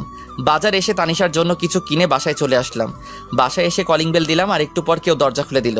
আমি দেখি ঐশী আমাকে দরজা খুলে দিয়ে মাথা নিচু করে দাঁড়িয়ে আছে। আমি চুপ করে ফ্রেশ হতে চলে গেলাম। ফ্রেশ হয়ে এসে দেখি তানিশা ঘুমাচ্ছে। আমি খাবার খাওয়ার জন্য টেবিলে গেলাম। টেবিলে গিয়ে দেখি ঐশী খাবার নিয়ে বসে আছে। আমি টেবিলে বসলাম, আর সাথে সাথে ঐশী আমাকে খাবার দিল। আমি খাবার খেতে লাগলাম। ঐশীর দিকে না তাকিয়ে আমি খাবার খেয়ে চলে আসতে লাগলাম, আর পিছনে ফিরে বললাম, খাবার খেয়ে নেবেন। কথাটা শুনে ঐশী খুব খুশি হলো আর খেয়ে নিল। আমি এসে ফোন টিপছি। আমি আমার পুরনো আইডি লগইন দিলাম, আর লগইন করতে দেখি অনেক মেসেজ। আমি জিহাদের আইডিতে মেসেজ দিলাম আর লিখলাম, দোস্ত, এটা আমার নাম্বার, আর 2 দিন পর আমি ফিরছি। এটা বলে আরও কিছুক্ষণ ফেসবুক চালিয়ে ঘুমিয়ে পড়লাম। যখন ঘুম ভাঙলো তখন দেখি তানিশা আর ঐশী বসে বসে হাসাহাসি করছে। আমাকে উঠতে দেখে তানিশা বলল, বাবা জানো, মা আমাকে অনেক আদর করে। তাই? আমি বুঝি আদর করি না? করে। আমি মাকে কোথাও যেতে দিব না। আচ্ছা, খাবার খেয়েছো? মা খাইয়ে দিয়েছে। আমি মার সাথে খেলা করেছি। গুড। আমি তাকিয়ে দেখি সন্ধ্যা হয়ে গেছে। তাই ভাবলাম বাহির থেকে হেঁটে আসি। যেই ভাবা সেই কাজ। আর আশেপাশে কয়েকটি বন্ধু হয়েছে, তাই ভাবলাম আড্ডা দিয়ে আসি। আমি রেডি হয়ে নিলাম। তারপর বের হলাম। বাইক নিলাম না, হেঁটে হেঁটে আড্ডা দিতে গেলাম। আড্ডা দিয়ে রাত 11টায় বাসায় ফিরলাম। বাসায় ফিরে দেখি ঐশী খাবার টেবিলে বসে আছে। আমি যেতেই বলল, এতক্ষণ কই ছিলা? রাত কয়টা বাজে? বাহিরে আড্ডা দিলাম। আমি কখন থেকে বসে আছি। সরি। ঐশী এরপর খাবার খাইয়ে দিতে লাগলো। আমি না করলাম না। খাবার খেয়ে রুমে এসে শুয়ে পড়লাম। একটু পর ঐশী আসলো আর সোজা আমার বুকে আসলো। হচ্ছে কি? কেন বুঝতে পারো না? আমি প্রস্তুত না। আমাকে ক্ষমা করা যায় না? ক্ষমা অনেক আগে করেছি। তাহলে কাছে নিতে সমস্যা কি? ভালো লাগছে না। আমি মানবো না। মেয়ে আছে। আমি সানিকে শুধু বন্ধু ভাবতাম, আর আমার দেহ শুধু তোমার। আমি ঠাস করে চট দিলাম আর সরিয়ে দিলাম। ঐশী নিচে পড়ে গেল। আর তখনই পাশে একটা ফল কাটার ছুরি ছিল, ওটা দিয়ে হাত কেটে ফেললো। আমি সাথে সাথে উঠে পড়লাম আর গালে থাপ্পড় মারলাম। কিসের এত পাগলামি তোমার? তোমার পিচ্ছি বউয়ের অধিকার দাও। আমি তাড়াতাড়ি করে হাত ব্যান্ডেজ করে দিলাম আর বিছানায় শুয়ে দিলাম। ঐশীর উপর এত রাগ হচ্ছে, হাত কেন কাটবে? ইচ্ছে করছে আরো কয়েকটা চট দেই। দাও, তবুও তো তোমার ভালোবাসা পেলাম। উফ, কি যে করি। ঐশী তখন আমাকে ধাক্কা দিয়ে ফেলে পাগলের মতো চুমু দিতে লাগলো। আমি প্রথমে বাধা দিলাম, কিন্তু শুনলো না। একসময় আমিও নিজেকে কন্ট্রোল করতে পারলাম না। হারিয়ে গেলাম ভালোবাসার রাজ্যে। ফজরের সময় ঐশীর ডাকে ঘুম ভাঙলো। এই উঠো, গোসল করো, যাও। আরে ঘুমাতে দাও, পরে মেয়ে উঠে পড়বে। উফ, আর একটু না, এবার উঠো তো, সারা রাত অনেক হয়েছে। এই বলে ঐশী উঠে ফ্রেশ হতে চলে গেল। ঐশী ফ্রেশ হয়ে নামাজে দাঁড়ালো। আমিও গোসল করে নিলাম। তারপর নামাজ আদায় করে আবার ঘুমিয়ে পড়লাম। ঘুম ভাঙলো তানিশার ডাকে। বাবাই, ও বাবাই, ওঠো, 11টা বাজে। আমি উঠে পড়লাম। তারপর ফ্রেশ হলাম। ফ্রেশ হয়ে রান্নাঘরে গিয়ে দেখি ঐশী কাজ করছে। দেখি ঐশী অনেক খুশি। আমি কাছে গিয়ে জিজ্ঞেস করলাম, আজ এত খুশি? অধিকার পেয়ে গেছি রাতে। মুচকি হাসি দিলাম। আজকে আমার বাসায় যাব। সত্যি? রেডি হও। আমি তানিশার কাছে আসলাম। এসে বললাম, আম্মু আজকে তোমার দাদার বাসায় যাব। ও তাই? আচ্ছা, আমি রেডি হচ্ছি। তোমার আম্মুর কাছে যাও। ওকে বাবাই। এরপর তানিশা ঐশীর কাছে চলে গেল। আমিও ব্যাগ গুছিয়ে নিলাম। তারপর অনলাইনে টিকিট কাটলাম। বিকেলবেলা সবাইকে নিয়ে বের হলাম। যথাক্রমে সবকিছু শেষে চলে আসলাম নিজের শহরে, যেই শহর একদিন রাতের অন্ধকারে ঐশীর হাত ধরে ছেড়েছিলাম। তারপর গাড়ি দিয়ে আমাদের বাসার উদ্দেশ্যে রওনা দিলাম। এই কয়েক বছরে চারদিকে অনেক পরিবর্তন হয়ে গেছে। বাসায় যেতে যেতে রাত 8টা বেজে গেল। আমি গিয়ে কলিং বেল দিলাম। বেশ কিছুক্ষণ পর মা এসে দরজা খুলে দিল। তারপরে মা আমাকে দেখে জড়িয়ে ধরলো। আমিও মাকে জড়িয়ে ধরলাম। তুই আমাদের একবার বলতি, তোর জন্য আমরা কি না করতাম। মাফ করে দাও মা। পাশে কে? তোমার বৌমা আর নাতি। মা গিয়ে ঐশী আর তানিশার সাথে কথা বলতে লাগলো। আমি ভিতরে আসলাম, এসে দেখি বাবা, ভাইয়া, ভাবি আর একটা বাচ্চা ছেলে বসে আছে। আমাকে দেখে সবাই অবাক। তারপর আর কি, সবাই আমাকে ইচ্ছে মতো বকা দিতে লাগলো। অবশ্য মায়ের কথাই মেনে নিয়েছে। এখন আমরা খুব সুখী, নেই আর কোনো কষ্ট দুঃখ। তারপর আমি আমার রুমে গেলাম, রুমটা আগের মতোই আছে। আমি গিয়ে ফ্রেশ হয়ে নিলাম, তারপর শুয়ে পড়লাম। শরীর ক্লান্ত থাকে, কখন যে ঘুমিয়ে পড়লাম বুঝতে পারলাম না। ঘুম ভাঙলো ঐশী জড়িয়ে ধরাতে। আমি তাকিয়ে দেখে ঐশী আমার বুকে। ঘুম ভাঙলো তাহলে? কয়টা বাজে? রাত 2টা। কি? আমি তো খাবার খাইনি, খুব খিদে পেয়েছে। এই জন্যই তো খাবার রুমে নিয়ে আসছিলাম। তানিশা কই? তার দাদুর সাথে ঘুমিয়েছে। ও, এরপর আমি ফ্রেশ হয়ে আসলাম। তারপর ঐশী আমাকে খাইয়ে দিল, আমি ঐশীকে খাইয়ে দিলাম। খাবার শেষ করে লাইট বন্ধ করে বারান্দায় আসলাম, এসে চাঁদ দেখতে লাগলাম। ঐশীকে পিছন থেকে জড়িয়ে ধরে তখন ঐশী বলল, এই দিনটার জন্য অপেক্ষা করছিলাম। তাই? তবে বিয়ে হয়েছে অনেক আগে। এতদিনে 4-5টা পোলাপান থাকার কথা, কিন্তু এখনো কিছুই হলো না। তাহলে হবে নাকি আজকে? আজকে সম্ভব না। কেন কেন? বুঝতে পারো না কেন? আমি তো আপনার মতো ডাক্তার নই। থাক, বুঝতে হবে না। কখন থেকে? দুপুর থেকে। বলনি কেন? রাস্তায় কি করে বলি? আছে না, আনতে হবে। সকাল পর্যন্ত চলবে। আচ্ছা, সকালে এনে দিব। পেট ব্যথা করছে। চলো রুমে। আমি কোলে করে নিয়ে রুমে আসলাম, এসে শুয়ে দিলাম। তারপর পেটে হাত দিলাম। পেটে হাত দিতেই ঐশী কেঁপে উঠল। আমি বললাম, ঘুমিয়ে পড়ো। জড়িয়ে ধরো। আমি শক্ত করে জড়িয়ে ধরলাম। তারপর দুজনে ঘুমিয়ে পড়লাম। এভাবে চলতে লাগলো আমাদের মিষ্টি সংসার। হাই বন্ধুরা, গল্পটা কেমন লাগলো অবশ্যই কমেন্ট করে জানাবেন।